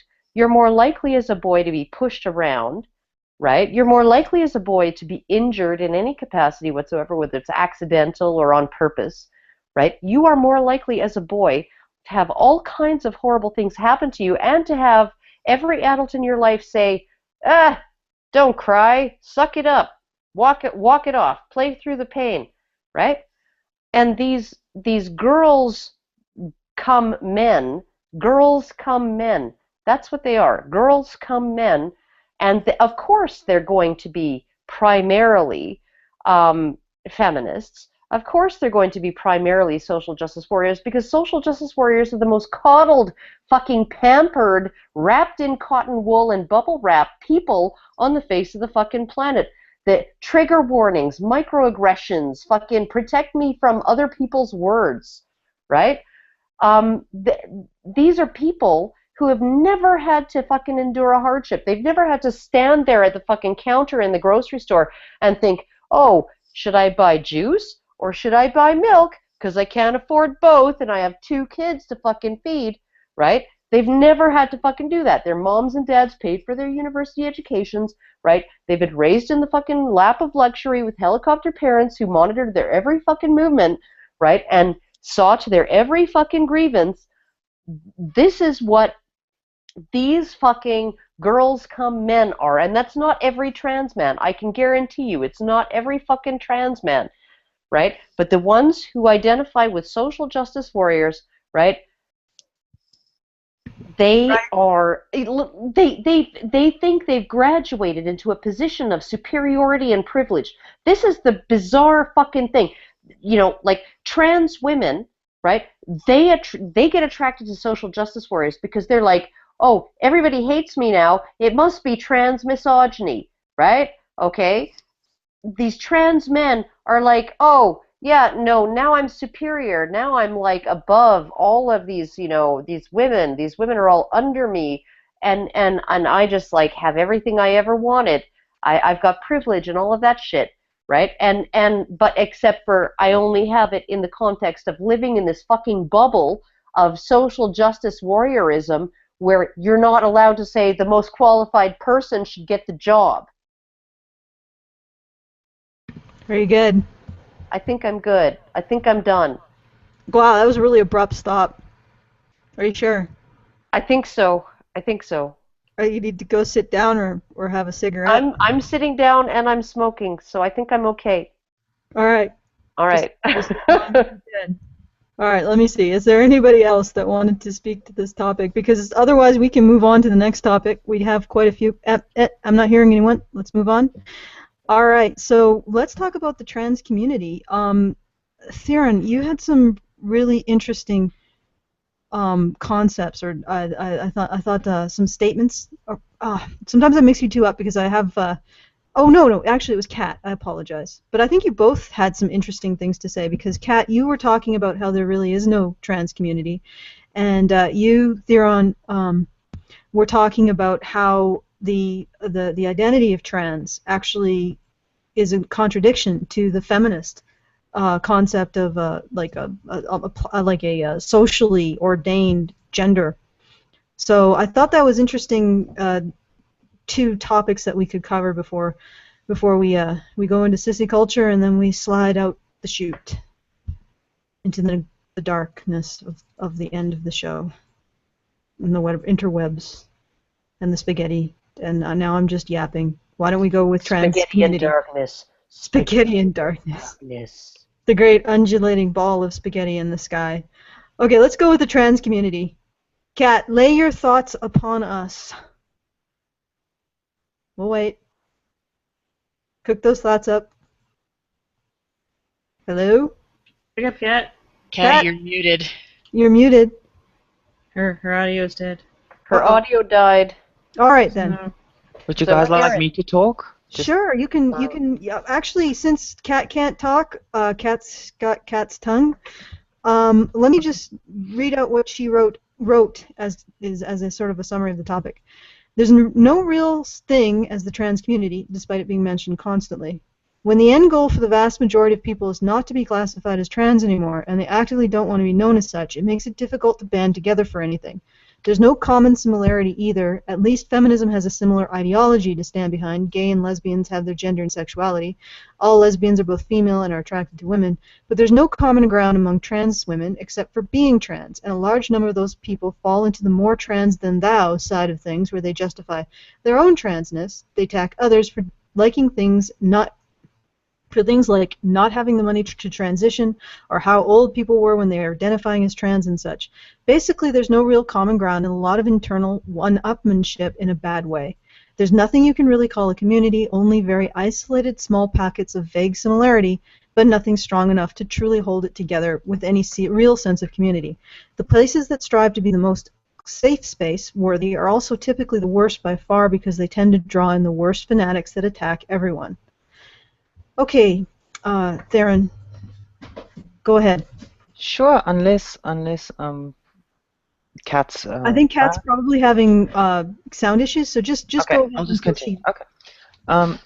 Well, I don't have something absolutely direct to say or to respond to that, but I would speak to the trans community and how the trans community has been unified in the past, and many similar communities have basically been unified by their mutual victimization, to be honest. I mean, that's why the T in LGBT was kind of clumped together with LGB, is because they experienced the similar mentality of that's a sexual deviant. That mentality is what targeted and victimized both lesbians, gays, bisexuals, and trans people. So I think that's why it was clumped together. And, you know, the stronger the sense of victimization, the stronger the sense of unity, in a way. And then when a group is not the underdog anymore, they kind of start turning in on each other and balkanizing, which I feel is maybe a natural course in history. I'm not sure, but now we have kind of a culture of like victim races and oppression Olympics, So it's not about being victimized or being victimized in the same way that bring communities together. It's about the different degrees of victimization that divides the trans community into mutually hostile and piddly butthurt groups. So rather than the victimization uniting people, it's dividing people. That's exactly why the trans people are hostile towards transvestites, because they feel they're not oppressed enough because they can present as cisgender when they want. So they decide to ostracize them from the trans community. That's actually an issue with bisexuals in the gay and lesbian community. We are looked at as people who can pass as either one. We could, we can just reap all the benefits of being straight while still being able to fool around with same-sex people, and so we're like double plus privileged, and we're not real LGBT people. We're just like this group that is actually sort of more privileged even than straight people in some ways, and invisible in other ways, and it's bizarre. It's bizarre. It's the bisexual erasure, it's called, and it's very much a thing. Really prevalent in the it is. It's, and you get treated like you're just playing at it, and yeah. You don't mean how you feel about people or what you think, or you get it's assumed that you sleep around because you like both sexes. Yeah. That's another one. Oh, well, you like both. Okay, so you'll sleep with any of us, right? Anybody, and then everything. You're only necking with that girl to turn on the guys. Yeah. Right? Oh, but or you're only dating a guy because you're just sort of in that transition space on your way to your true orientation of lesbian, right? Yeah. And everything that feminists say about male sexuality comes right out in lesbians as soon as they find out you're bisexual. Yeah. All of the behavior that is deemed predatory and rude or worse, rapacious, all of this demanding attention and having no appreciation for people's boundaries, and as bi, you are not all. I'm not accusing all lesbians of being this way, but there's a subset in the lesbian community that's like, as soon as they find out you're bisexual, they either have to convert you, or they just feel entitled to touch, or they just assume you're going to want them because they're women, or it's insane. And one of the things is, like, men are much more like, sort of, when you tell them that you're bisexual, they're like, ooh, that's interesting, right? But they don't treat you any different than they would treat a straight woman that they're attracted to. Like, it's not like they're automatically, saying, let's have a threesome, or seeing you as promiscuous. Like, the straight men don't see you in that. They're just like, oh, like, I would love to see you neck with that woman. That would be cool. Yeah.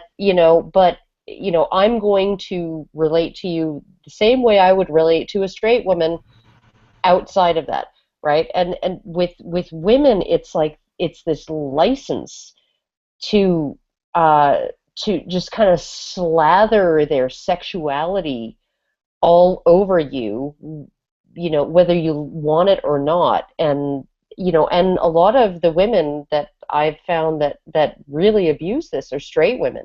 They're straight women. They are the women, the Katy Perry's, I kissed a girl and I liked it, and my boyfriend didn't mind it, right? That will flaunt their sexuality, and they'll, like, just drape themselves on you, and you will actually have to say, excuse me, if you keep that up, I'm going to take it further.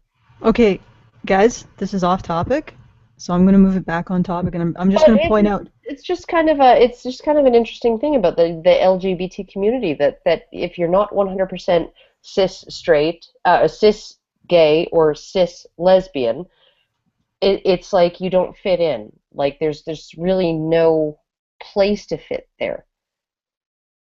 Yeah. And less that said about how they treat male bisexuals, the better. And it's sort of the same situation with worse, trans. worse. Yeah, it's just well, everybody really hates on them, including straight women. So why don't we move on to the next? In fact, what I'd like to do now is just offer Kat and Theryn the opportunity to just have some final thoughts and conclude and shill whatever they want to shill. If they have a group that they're a part of, a conference that they're putting on, a YouTube channel. So why don't we start with Kat? Get out here, Kat. Sure. Any final thoughts? I'd say that the whole transgender thing is really confusing. It's taken me decades of study trying to understand it. It's not something that's going to suddenly make sense for people over like a single podcast. Like, it's just too complex of a topic. It's too deeply ingrained. Pretty much everything we thought we knew about gender that we just took for granted turned out to be wrong. Like, even something as simple as XX chromosome means that you're female. It turns out that your chromosomes have almost no actual relation to what your secondary sexual characteristics are. Like, it's almost entirely hormone driven. Like, the more we learn about gender, the more we learn that we honestly didn't know anything in the first place, and everything we thought we knew was wrong. So the idea of like trans people existing at all is a really alien concept, and even people that live with it on a day-to-day basis, they didn't get there by just magically knowing in the first place. It didn't happen that way because it goes completely counter and contrary to everything we've ever been taught in school and such. So it always kind of bugged me when I ran into situations where people are like, well, I'm not here to educate you. It's like, well, who the hell do you think is going to educate them? Somebody has to, because, well, that's the only way you're ever going to get any kind of, like, respect and such. It's the only way that you're ever going to get rights is to appear human to them so that they can understand, like, the situations you're going through. So the only way to do that is to teach them, and the only people that have the slightest clue are basically people that have spent decades studying gender, and the vast majority of those tend to be trans people because they didn't really have much of a choice, so somebody has to do it. Why do you think you're exempt, kind of thing. Anyway, just kind of irks me. Did you have anything you wanted to shill at all? Yes, the shilling! Yeah. One thing I have tried to state previously is that I don't like the concept of, like, when you get into, like, the trans thing and that's how you entirely define your life. So I've gone out of my way to make sure that I do other things. I actually have hobbies. I have interests.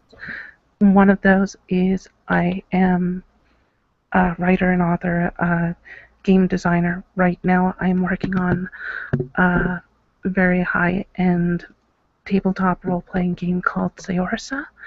You can find it at seorsa.info and just look for it there. And it's going to be really good, but it's easier to just see the site and such because it's too much to describe in, like, a little blurb. Anyway. And you have a YouTube channel too, right? Yep. You can actually get to it from the front page anyway of the site, so it's probably just easier to do that. Okay, and we'll be sure to put a link to it in the low bar of the YouTubes. All right. Thank you very much. Oh, you're welcome. Mount the stage, Theryn. Sorry. Theryn. I keep trying to say Charlie's Theryn, and I actually, that doesn't help. It makes it worse. Theryn. It's Karen and Theryn. Karen Oh, and okay, Theryn. yeah, Karen and Theryn. Okay, gotcha. Thank you, Karen. Theryn. All right, Theryn, are you ready? Do you want to give us your final thoughts and shill some stuff that you're involved in? Or are you having trouble with the mute button?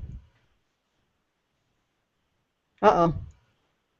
Theryn, can you hear us? Are you out there? Has the spaghetti got you? Maybe she's peeing. Oh, okay. I don't know. I have no idea, but maybe she's peeing. All right, well... Can you guys hear me? Yeah. Oh, there we go. Oh, yeah, there okay, you go. Good. Sorry, my computer froze. Oh. Oh, okay. Final thoughts and chilling. Okay. I also think, we just need to continue trying to understand gender, and I think education can go so far, but at the end of the day, I would advise trans people to keep their expectations low in terms of what they expect from the average person. So I would, because the lower they keep their expectations, the more likely they're to be met. So my expectation as a trans person from the average person would be use the right pronoun and use the right name.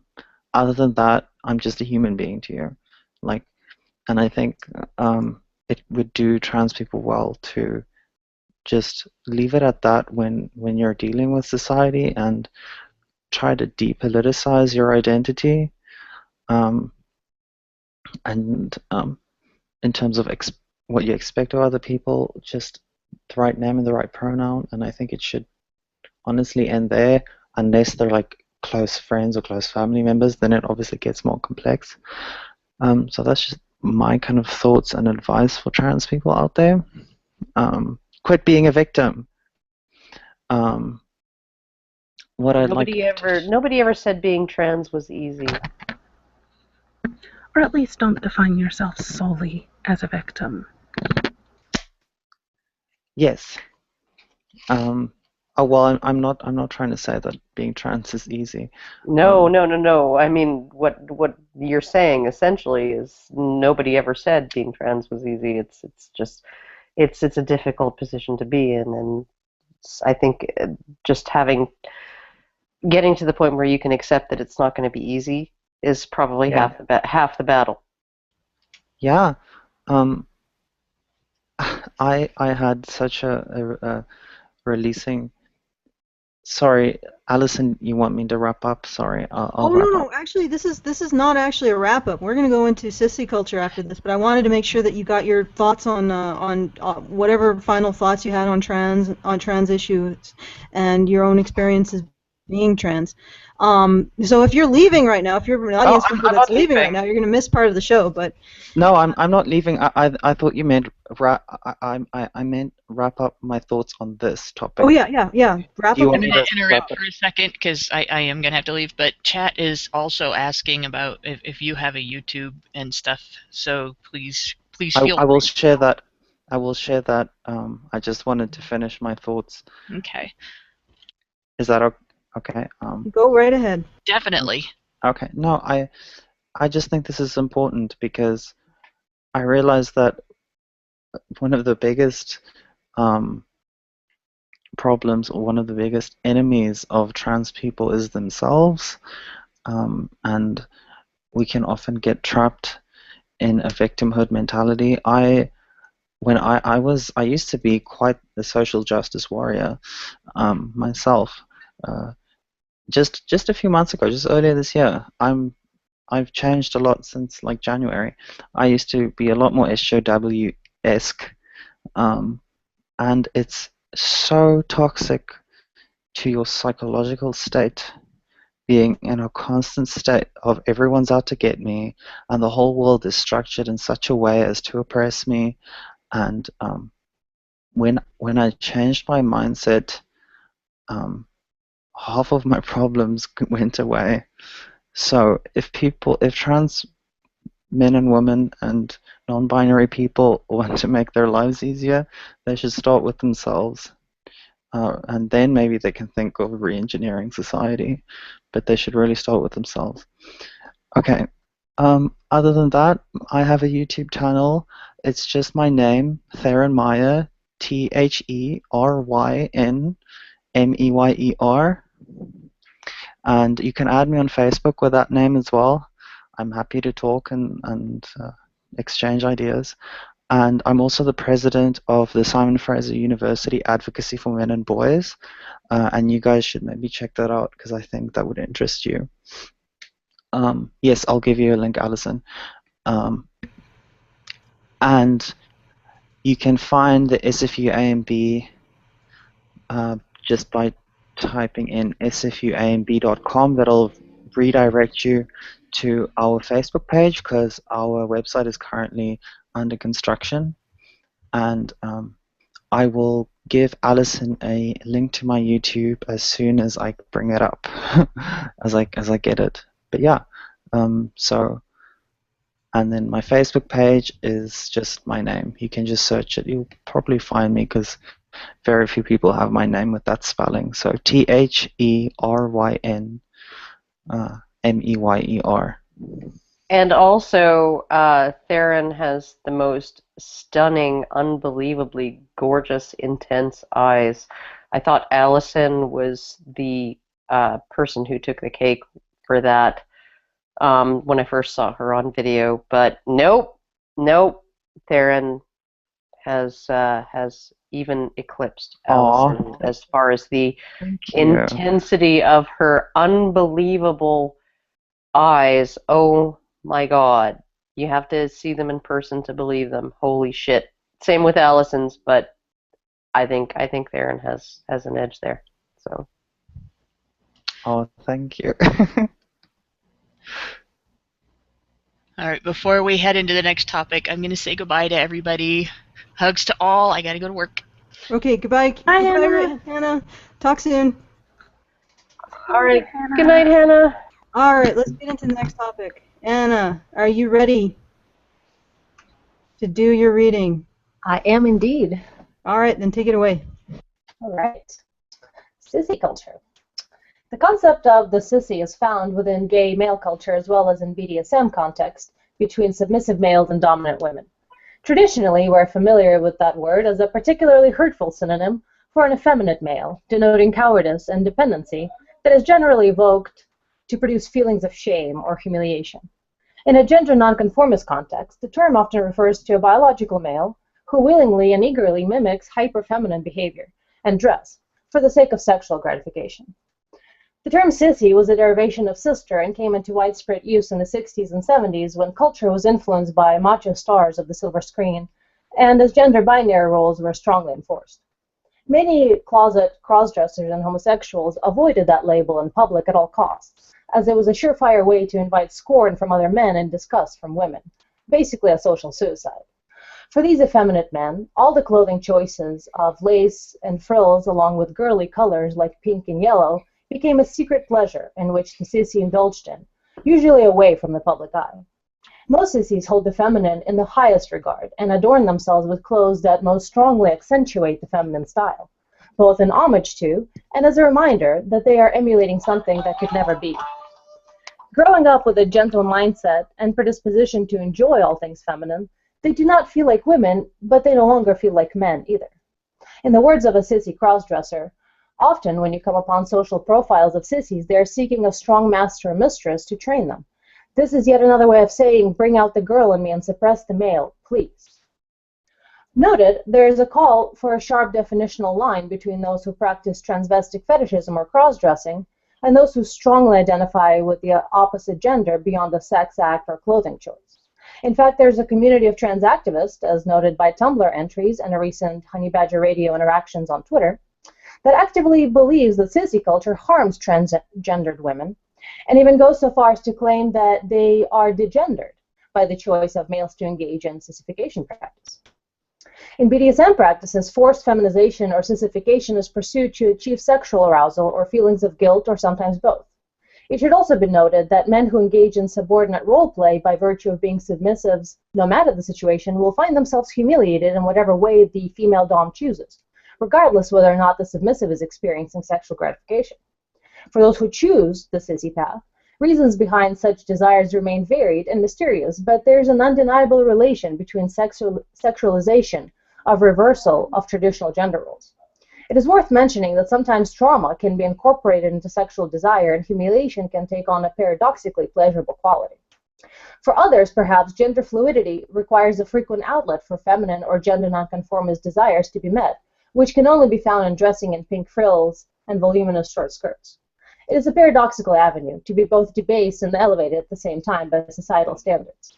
In a famous example of cification without clearly expressed reasons behind it, we can look to Ladybeard, popular in Japan, male person who dresses as a kawaii schoolgirl, and wonder if it's just an act or a deeper part of a person's psyche and desires. Shattering gender norms and taking back words with culturally hurtful meanings is an extremely powerful practice of self-actualization and of changing long-held societal opinions.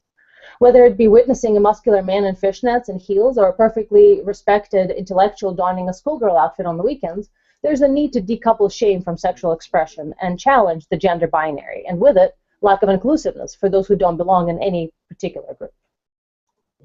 And discuss. All right, so who wants to take first bat? Anyone? Bueller? Bueller? Bueller. I don't know if we want to touch this with a 10-foot pole. Like, Yeah, no, it's Rachel, grab your ovaries and a do difficult it. topic. It's a difficult topic. fine. Rachel, do you have the giant hairy fucking testicles to handle this? Do Well, you? no, you should just get your ovaries back into your freaking cavity there and use your androgens, lady. Let your ovaries drop. Let them drop.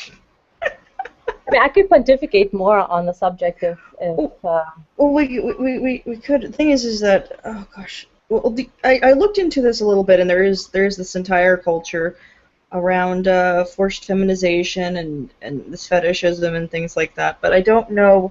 I think the general concern brought up in the original question or the original presentation of the topic was that some people were concerned that some of these people might actually have some other mental problems, Issues. yeah, and Yeah, that this might be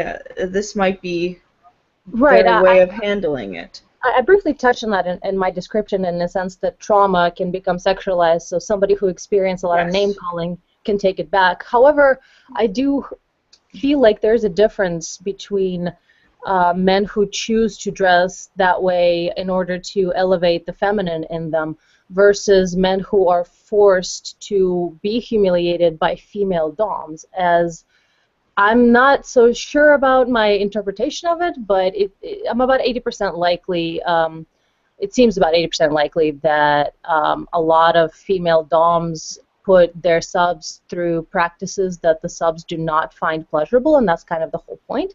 I actually think when you're talking about male and female subs, male and female doms rather, I think that I think it probably falls along the same sort of gender lines as domestic violence and sexual violence, where female dominance is a larger predictor of female abuse of men than male dominance is a predictor of male abuse of women.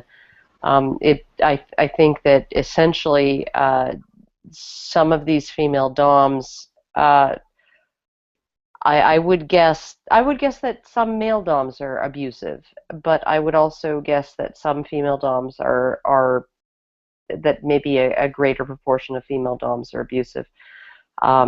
Think about it this way, that I mean, in my experience, I've met many submissive women and a few dom women as well, and what it is very clear is that submissive women actually hold all of the power. They might as well be dominant. It's only in the name. From the bottom. They top from the bottom. Very much so, and not to mention that they are literally, they say to the man, be cruel and sociopathic to me, otherwise you're not a real man. In fact, I actually had my manhood questioned for not slapping a girl's ass hard enough.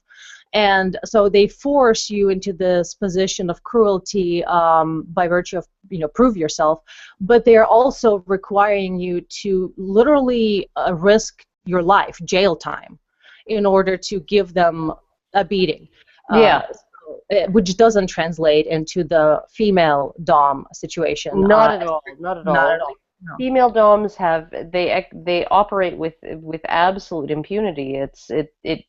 You would literally have to have a situation where somebody is like where a female dom is pouring like boiling water on a man's genitals or something like that before it would actually enter into the realm of something that the criminal system would be interested in prosecuting. Whereas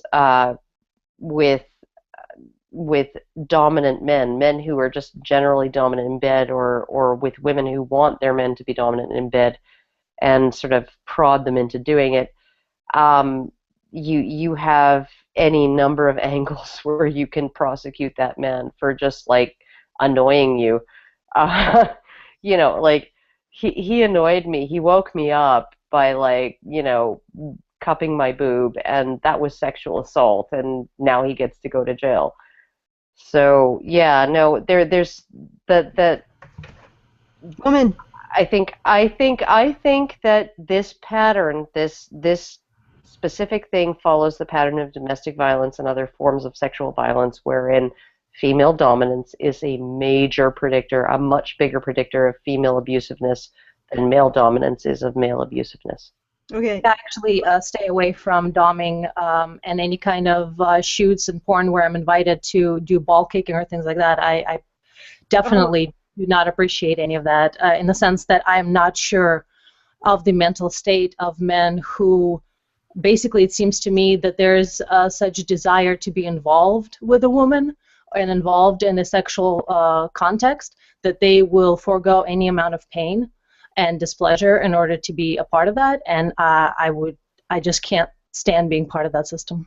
Okay, let's get Kat in here because she's been waiting patiently, and also mutedly apparently. Go ahead. Yeah, I'm here, and I honestly kind of forgot what I was going to say. Actually, I do remember one part I was going to mention was during the opening, the whole thing about like the trans people sometimes claiming that like the cification thing kind of delegitimizes themselves. This goes on a lot within like the LGBTQIA whatever, I forget the whole freaking acronym. Don't worry about it. Anyway, the point is that like you have trans people that don't like cross-dressers in general and sissies in particular, but the argument is pretty much the exact same one of like how gays and lesbians often rag on trans people or even bisexuals. Like there's a lot of hatred within the umbrella that your existence hurts my rights kind of thing. So it is kind of a problem. Personally, I don't see an issue with it though. Like if somebody wants to like dress up and do something weird, it's not really affecting me personally.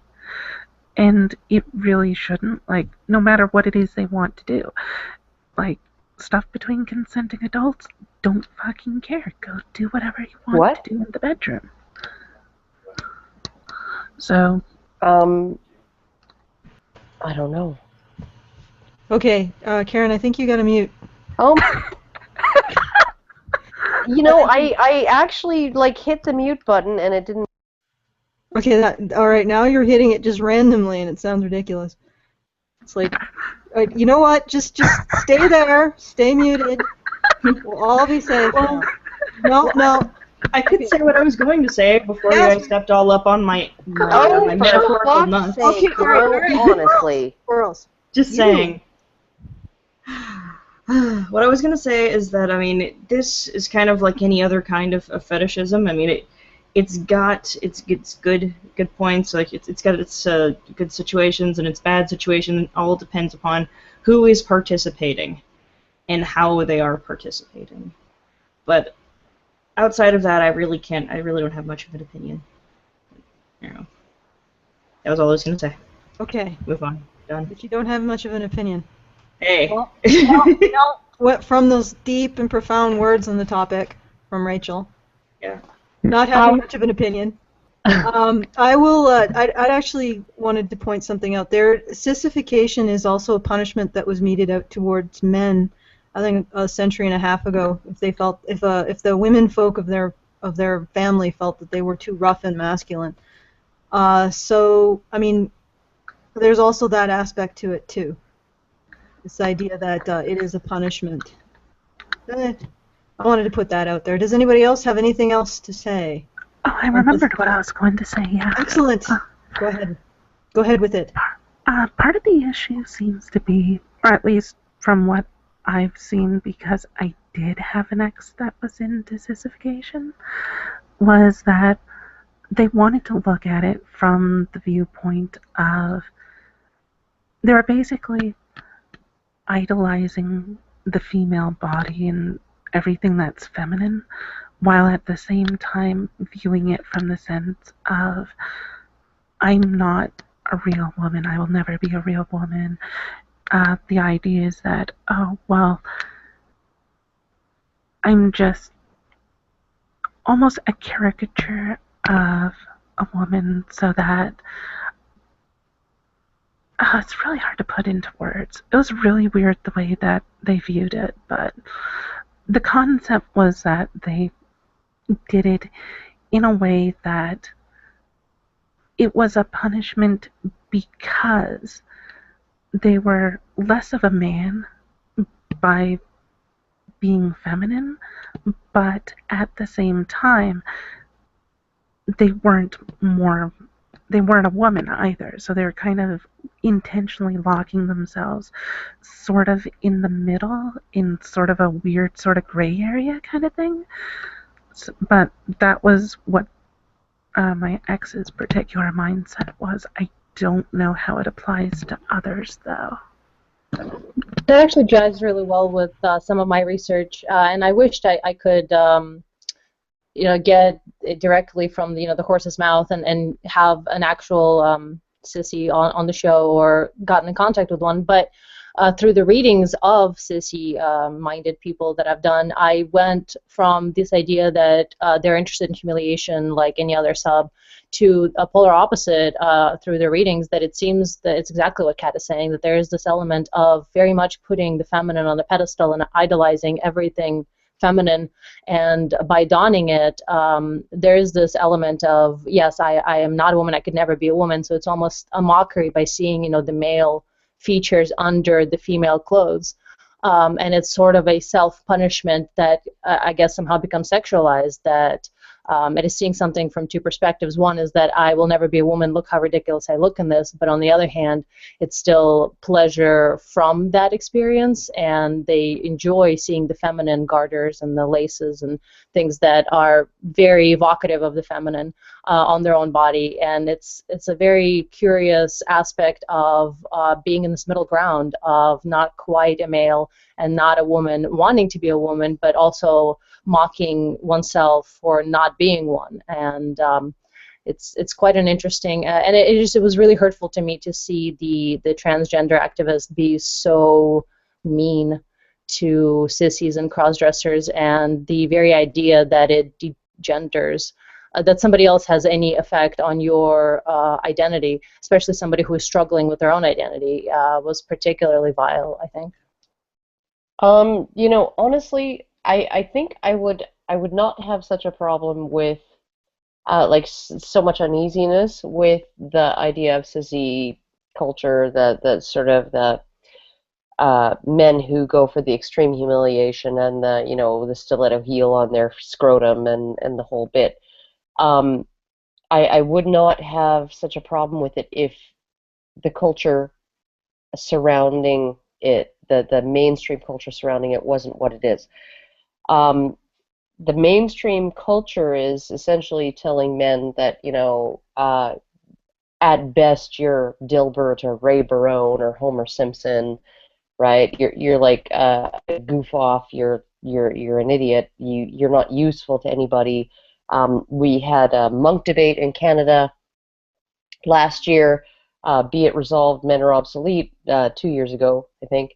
And you know, so I mean, like you essentially you look at the bombardment of sort of cultural messages that men have been getting for the last 50 years.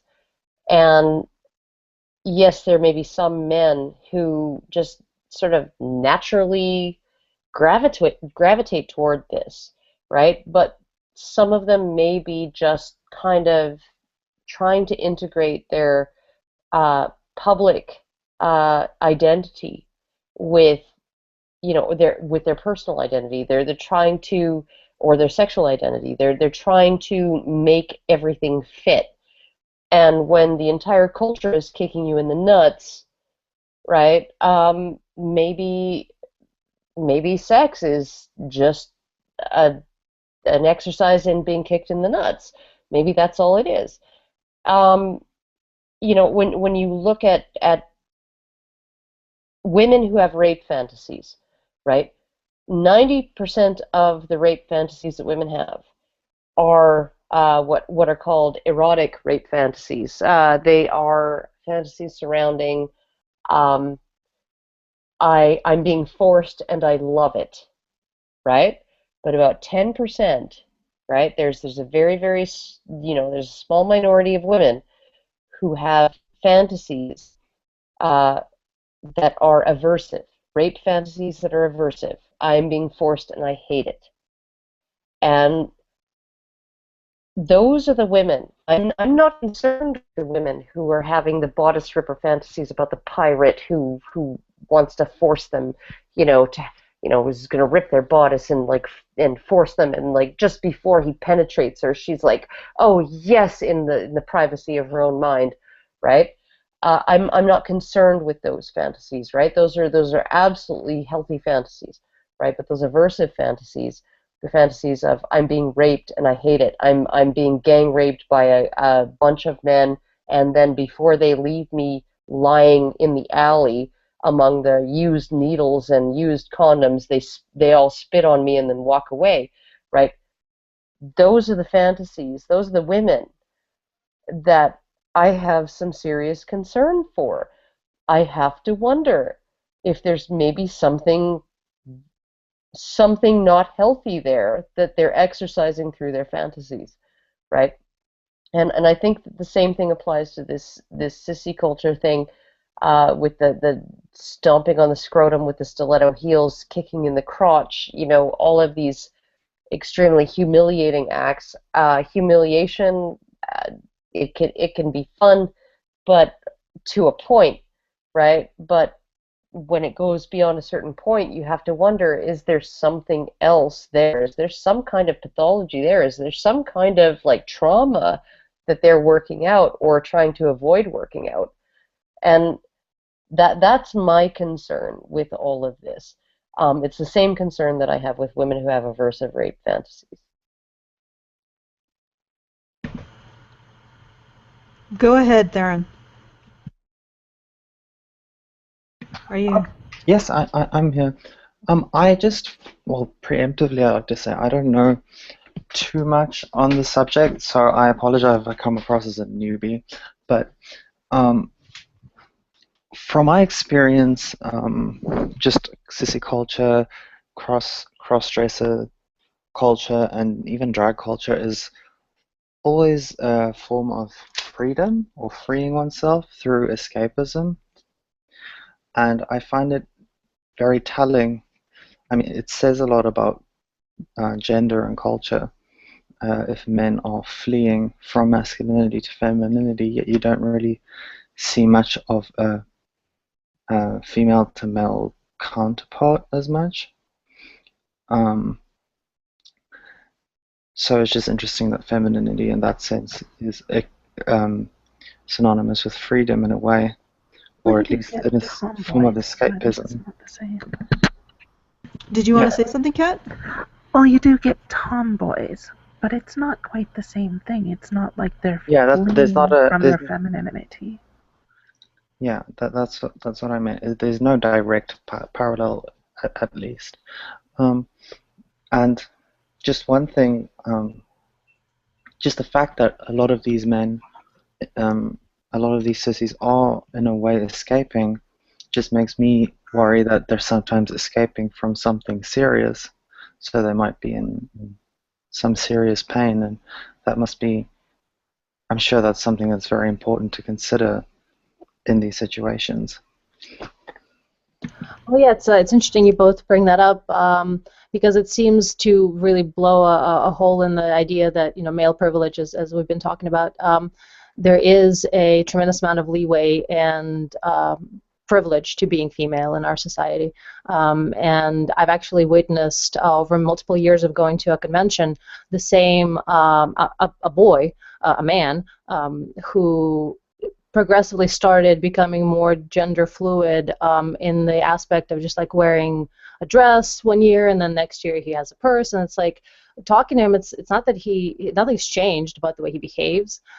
He is just dressing more like a woman and passing as this, like, well, I'm not quite sure if it's a man or a woman, so I'm going to default that it's a woman.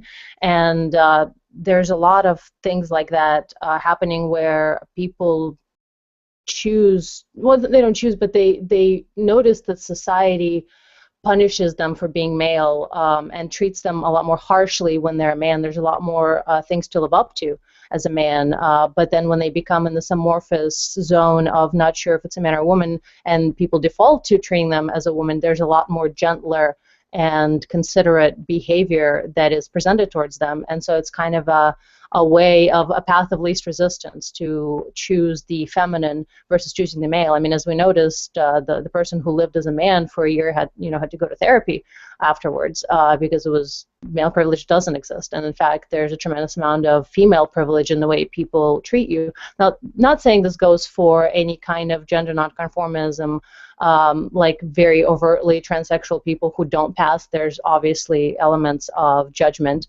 and particularly more gender binary societies that are usually associated with conservative societies.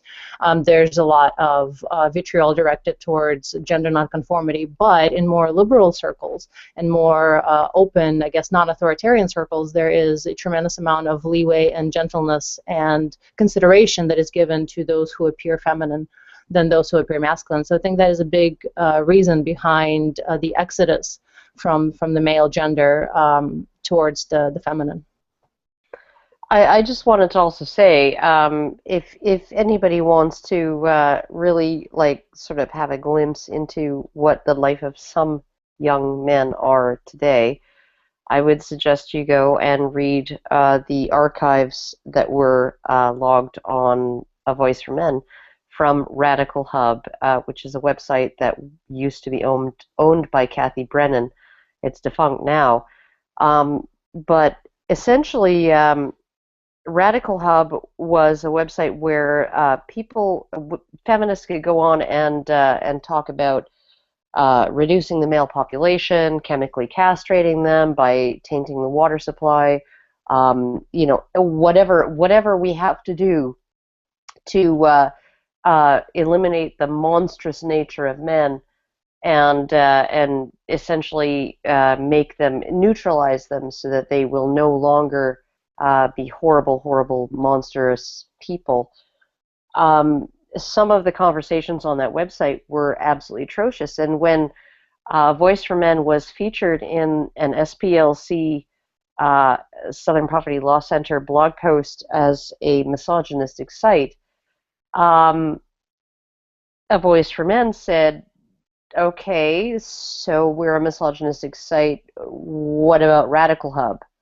What's going on at Radical Hub? Like, here's all this information, here's all these conversations that we logged from Radical Hub. And the SPLC asked Kathy Brennan, the owner, if she hated men. And she said, of course not. I have a father, I have a brother, I have a son. And that last 4 words. I have a son. 5. Absolutely. It just like made my stomach sink. It made my stomach sink, right?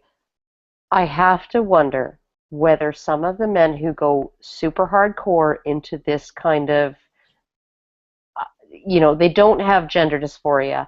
They don't have, sort of a non-binary aspect of their gender identity that they maybe feel a little bit more feminine than masculine, and they want to present as a little bit more feminine, and maybe even go all the way and present as female.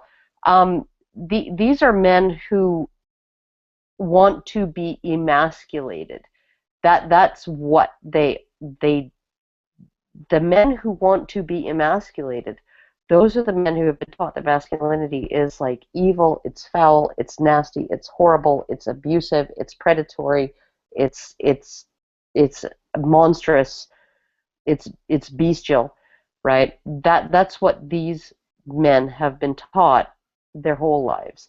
This is what I think, because there aren't very many of them, but there are a lot of radical feminists like Kathy Brennan, and some of them have sons, and that really, really fucking scares you.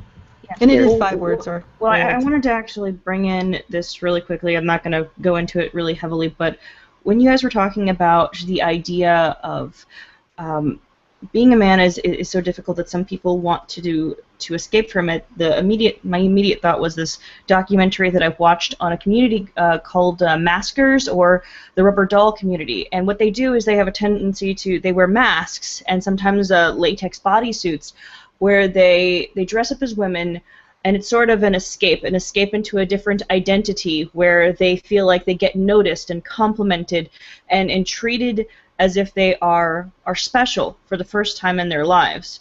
And so there's an entire community built around this, and it isn't They get catcalled. Yes. They get catcalled. Exactly. Oh my god. Exactly. Yes. And love it. And it's a privilege. Yes, they want to feel the way to get the kind of attention that women get just for being female, and there's a sense of people being kinder to them, even though they're wearing masks that put them in the uncanny valley. That from a distance, even they're still treated nicer than they typically are, just being themselves, and they don't necessarily want to be women, but it's a break from what they consider to be this sort of boring, humdrum life where nobody compliments them or considers them something special, not typically. And that's the thing, they don't necessarily want to be women, but they like doing that on occasion. And so it's an interest, it's an escape. And that's just what I wanted to bring to the table, is that it's very interesting, to say the least. Okay, Theryn.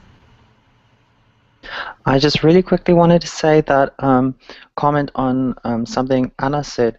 She said that there seems to be this mass exodus from the male gender, and that is somewhat that's somewhat supported by the fact that there's a 1-to-3 ratio in female to male transsexuals and male to female transsexuals.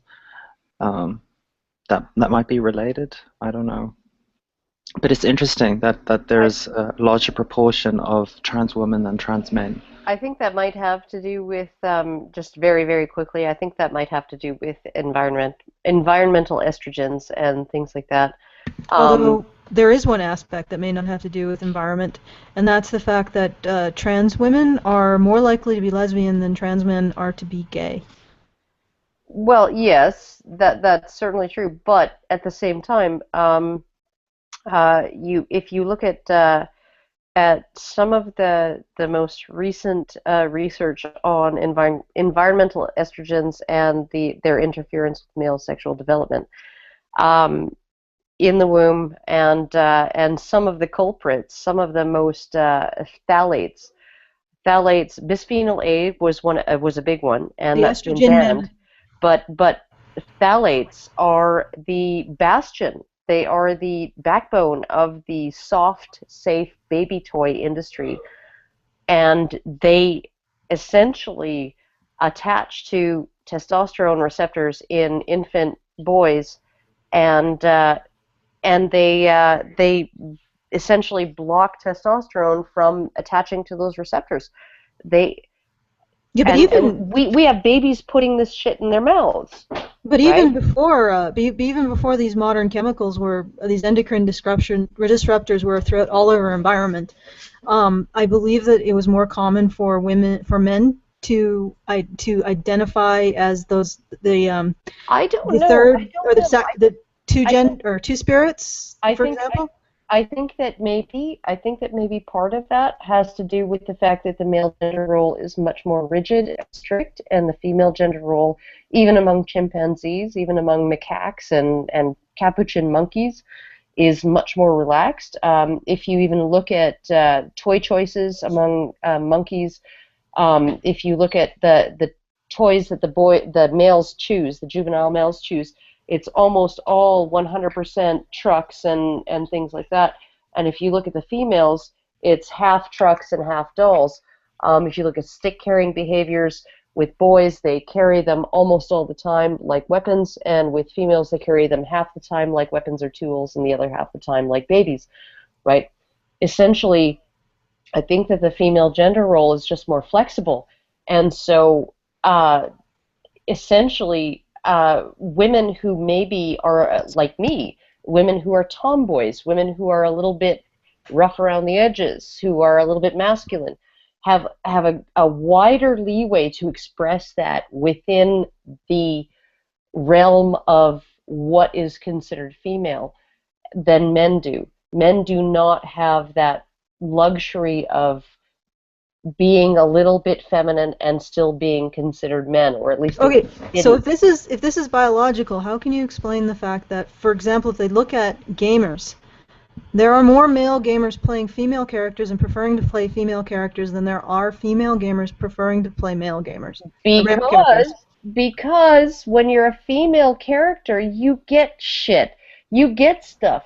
You know, you're like, can somebody drop me something? And they're like, oh, here, let's all throw shit at you. Like, oh my god, like, we're going to give you shit. Other than that, if you ask most guys, like, why they're playing, like, a female character, almost all of them give the same answer. It's like, well, if I have to stare at my character's ass for, like, 8 hours straight in a raid, I want it to look good.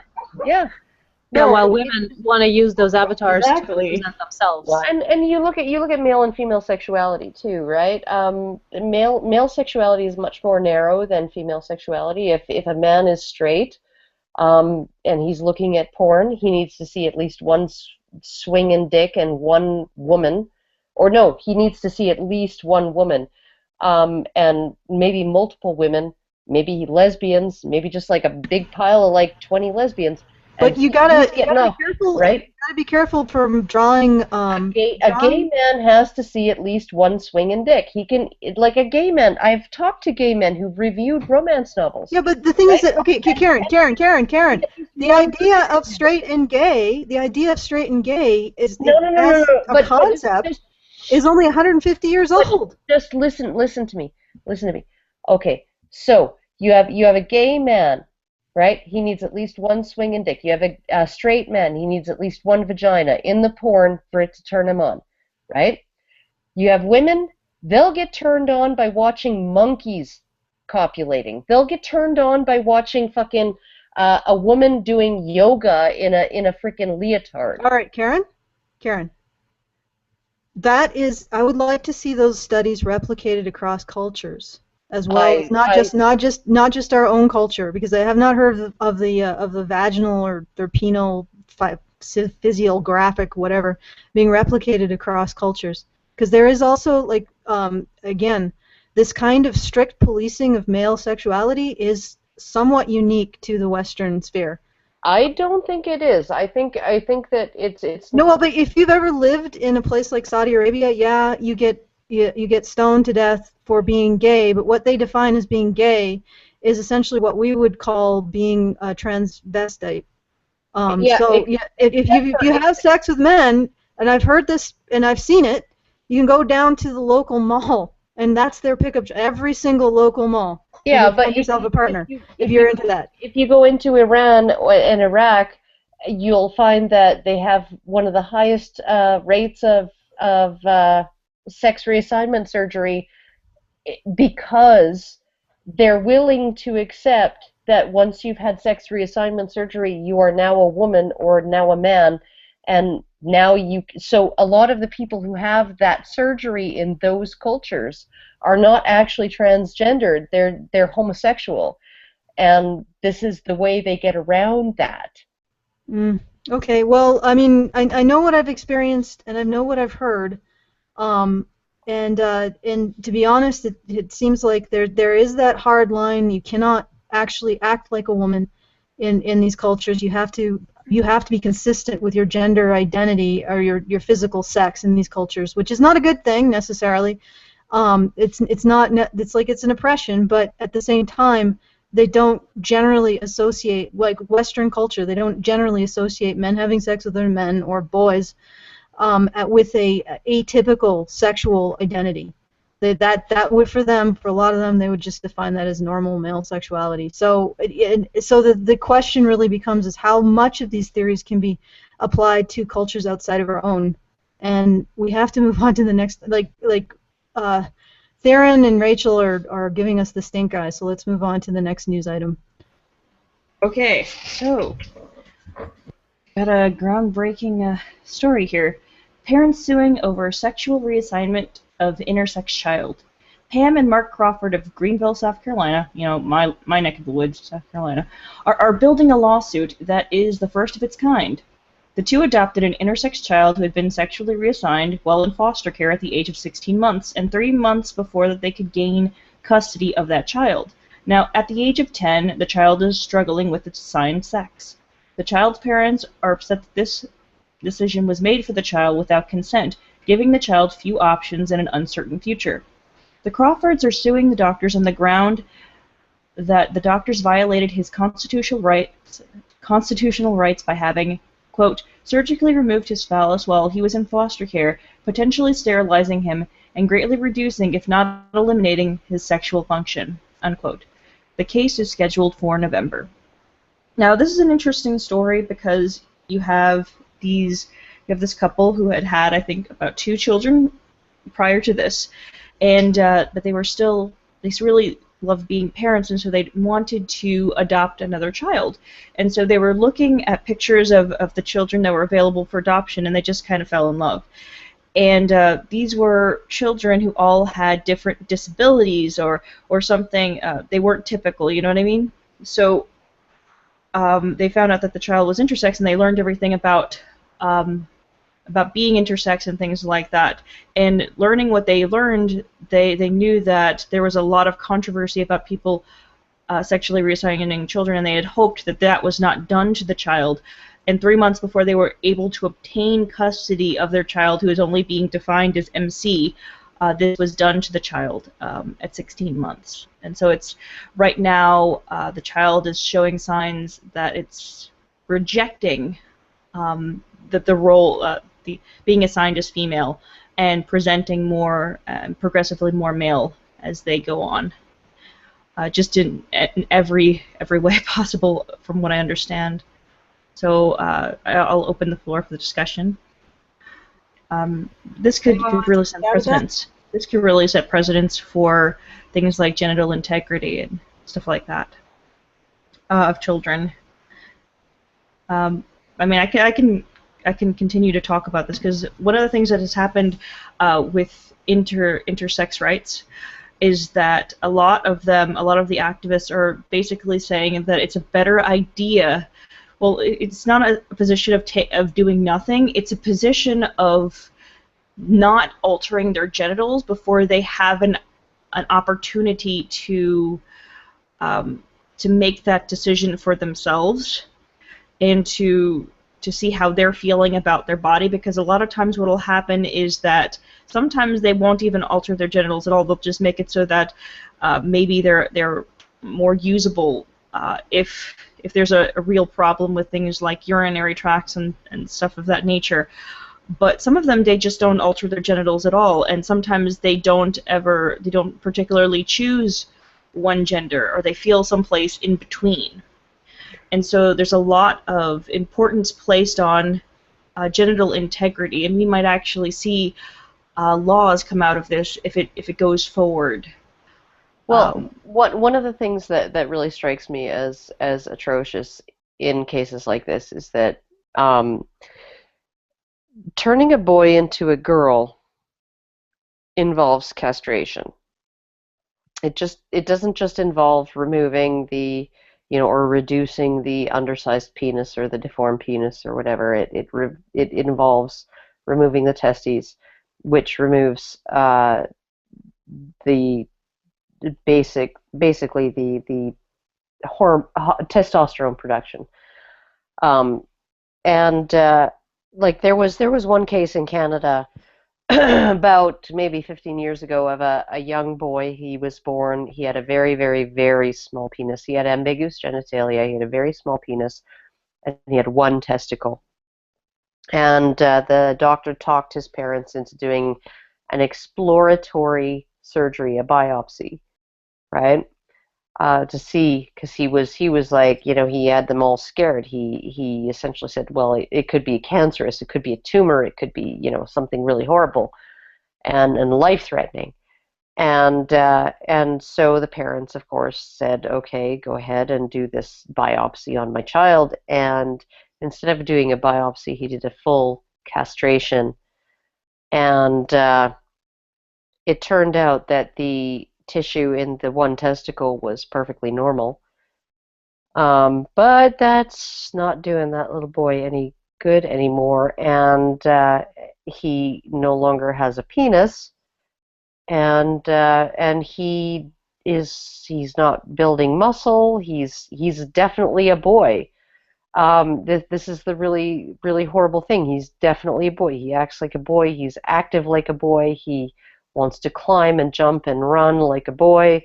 And his parents, when he was he's 8, 9 years old, and they're still keeping him out of school because he can't keep up. He doesn't have the ability to build muscle. He doesn't have the ability to maintain his stamina. He does not have any of the things that testosterone gives young males, and it's just and he has no sex life in his future, none whatsoever, no normal fucking intimate relationship with anybody in his future ever, right? None. He's a boy with no penis and no testicles. And I was just like, how on earth could a doctor do that? To say, I'm just going to do a biopsy and then amputate a body part, a healthy body part, right? The healthy body part among a bunch of body parts that are, deformed, disfigured, whatever. They're not normal, but I'm going to remove the one normal thing there is, that one testicle, the one normal fucking thing there is. I'm going to take that out and just throw it in the fucking garbage.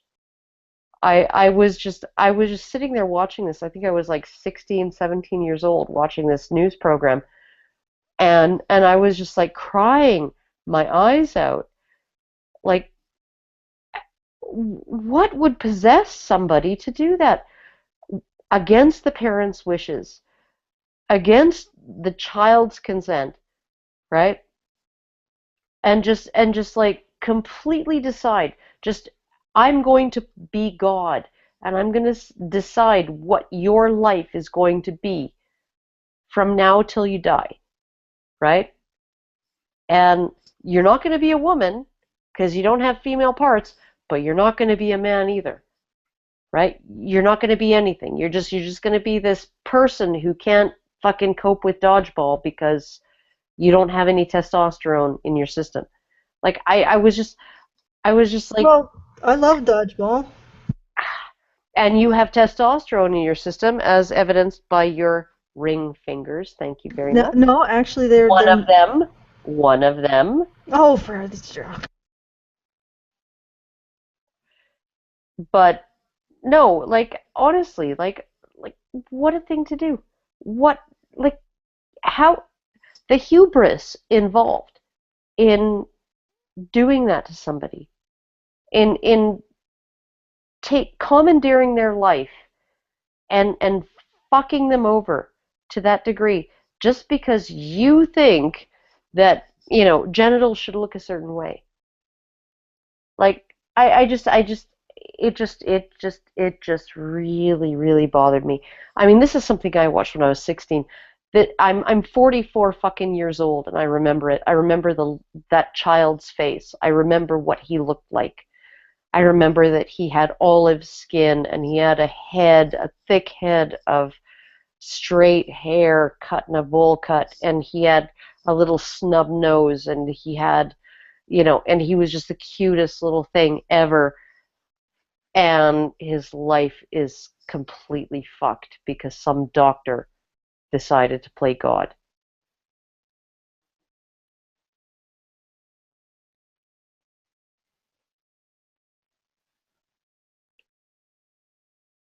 Are we getting dead air here, or is it? Oh, Sorry? sorry, I hadn't heard you. You stopped. Everything was quiet. I didn't know other things. When did I stop? Just recently, I think. Well, recently. Yeah, I think you were mentioning his dark curly hair, and then I think. Yeah, no, I mean, like he was just like, I remember everything about that. Like I was 16 when I saw that, and I remember everything about him. I remember exactly what he looked like. I remember looking at the footage of him playing on the monkey bars. I remember all of that what was on that show. I think I had a similar experience. It was just so abominable to me that somebody would do that to him. Yeah, I think I had a similar experience with a documentary that I saw when I was younger on intersex children and adults, and the fact that they had been doing that kind of reassignment surgery and as kind of a coin flip, basically. And it was just so disheartening for me to find out that this was being done in this day and age. Well, one of the things that they do now, at least in Norway and other places, is they actually observe a baby. You know, when a baby is born with ambiguous genitals or ambiguous gender, they will wait until that baby is a year and a half, and they will observe them and see what kinds of toys they choose, see what kinds of play they engage in. And they will, if they make the decision, they will make the decision based on that. And that's one of the things that, because if, you know, testosterone levels in utero and at birth are predictive of masculine styles of play. And that's in both boys and girls. And that goes, you know, that's a longitudinal study that follows children all the way, you know, from birth to you know, when they're in their teens. So. Okay. But let's get Karen and Theryn and, or should not Karen, not you. Yeah, I know you don't want me. Okay, go. All right, Kat and. Okay, first off, one thing to segue from what Karen was saying is that there is actually a test that they use. They set out 10 toys for the infant. 4 of them are stereotypically male toys, 4 of them are stereotypically female, and 2 are gender neutral, supposedly. So they basically set the child down and see which ones they play with the most. And that's supposedly accurate to within, I think they said it was like 8 months they're able to start testing to see what gender the child tends to prefer to be. But that's still relatively new.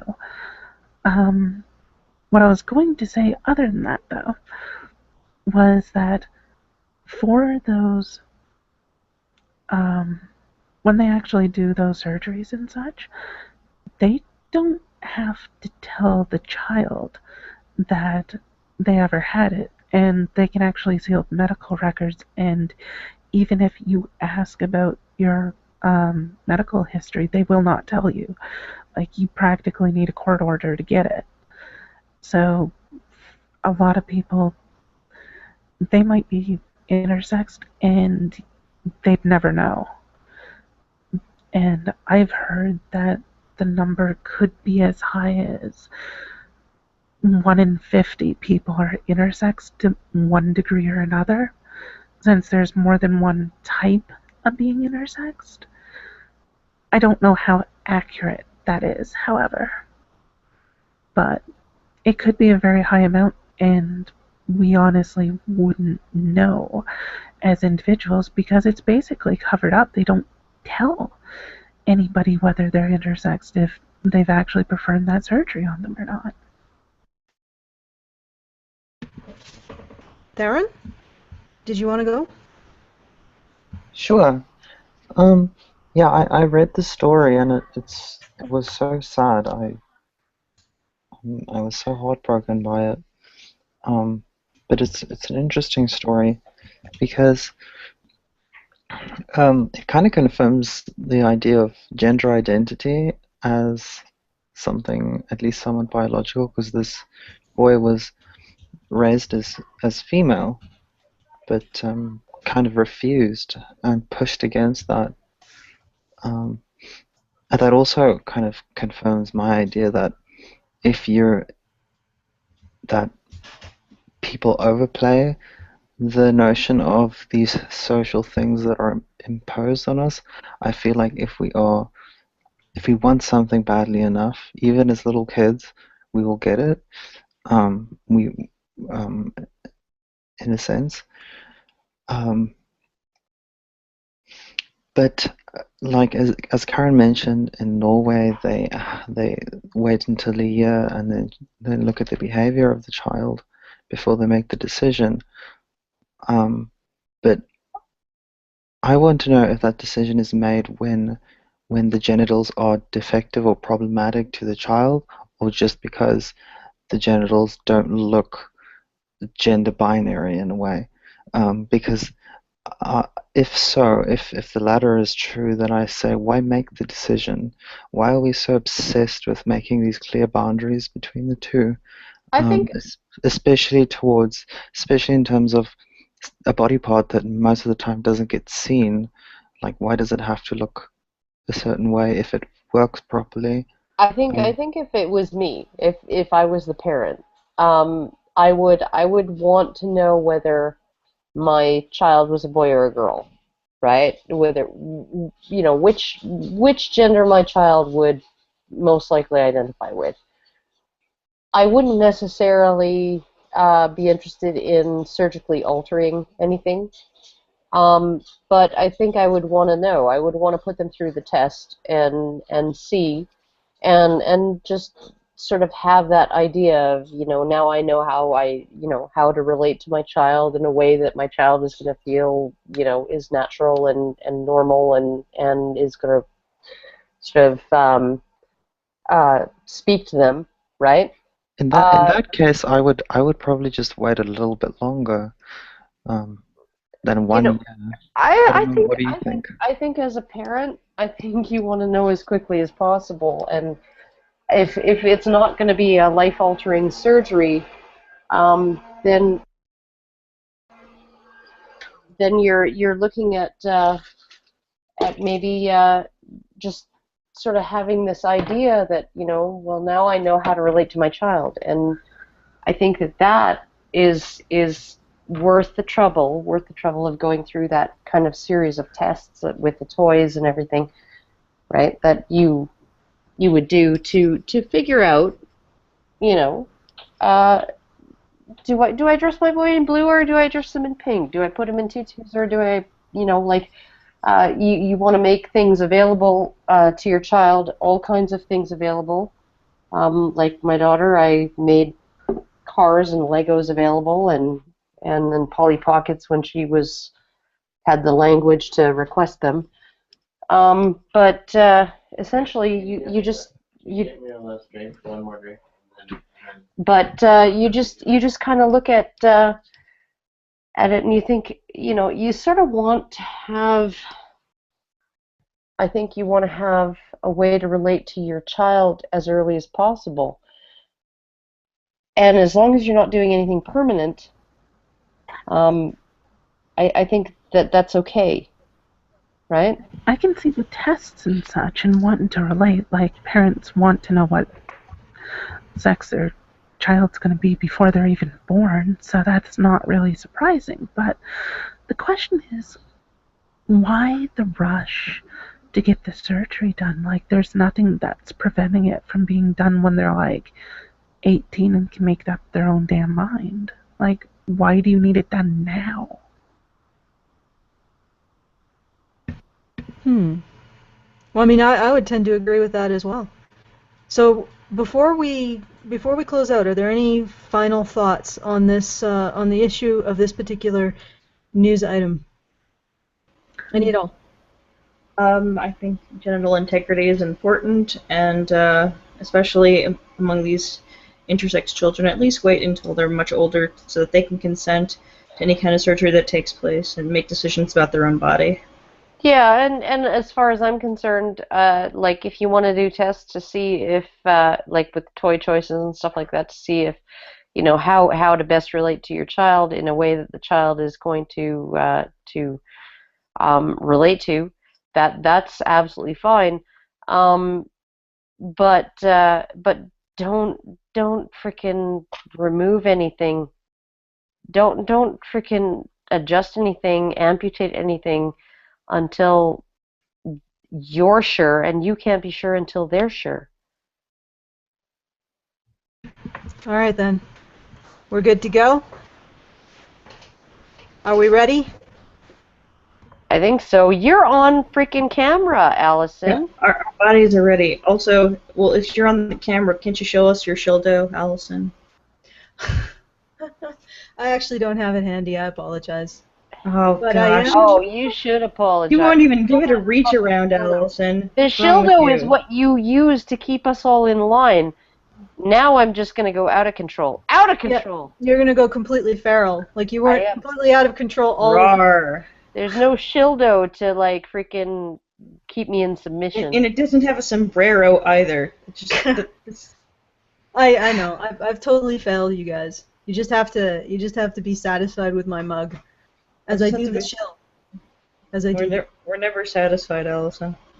Yeah, I've noticed. Believe me, I've noticed. We're insatiable. Yeah, you also never shut up. That's true. None of you. Neither do you. I shut up. I totally shut up. Just not right now. Okay, yeah, well. Okay. Let's commence, shall we? Let's commence shooting ourselves out of the of what we're in right now, the show. Ejaculating, if you will. Yes. Shooting ourselves out of the box. Out of the chute. Are we talking about, like, squirting? Is this about squirting? Okay. All right, squirrels? Not squirrels. Squirting.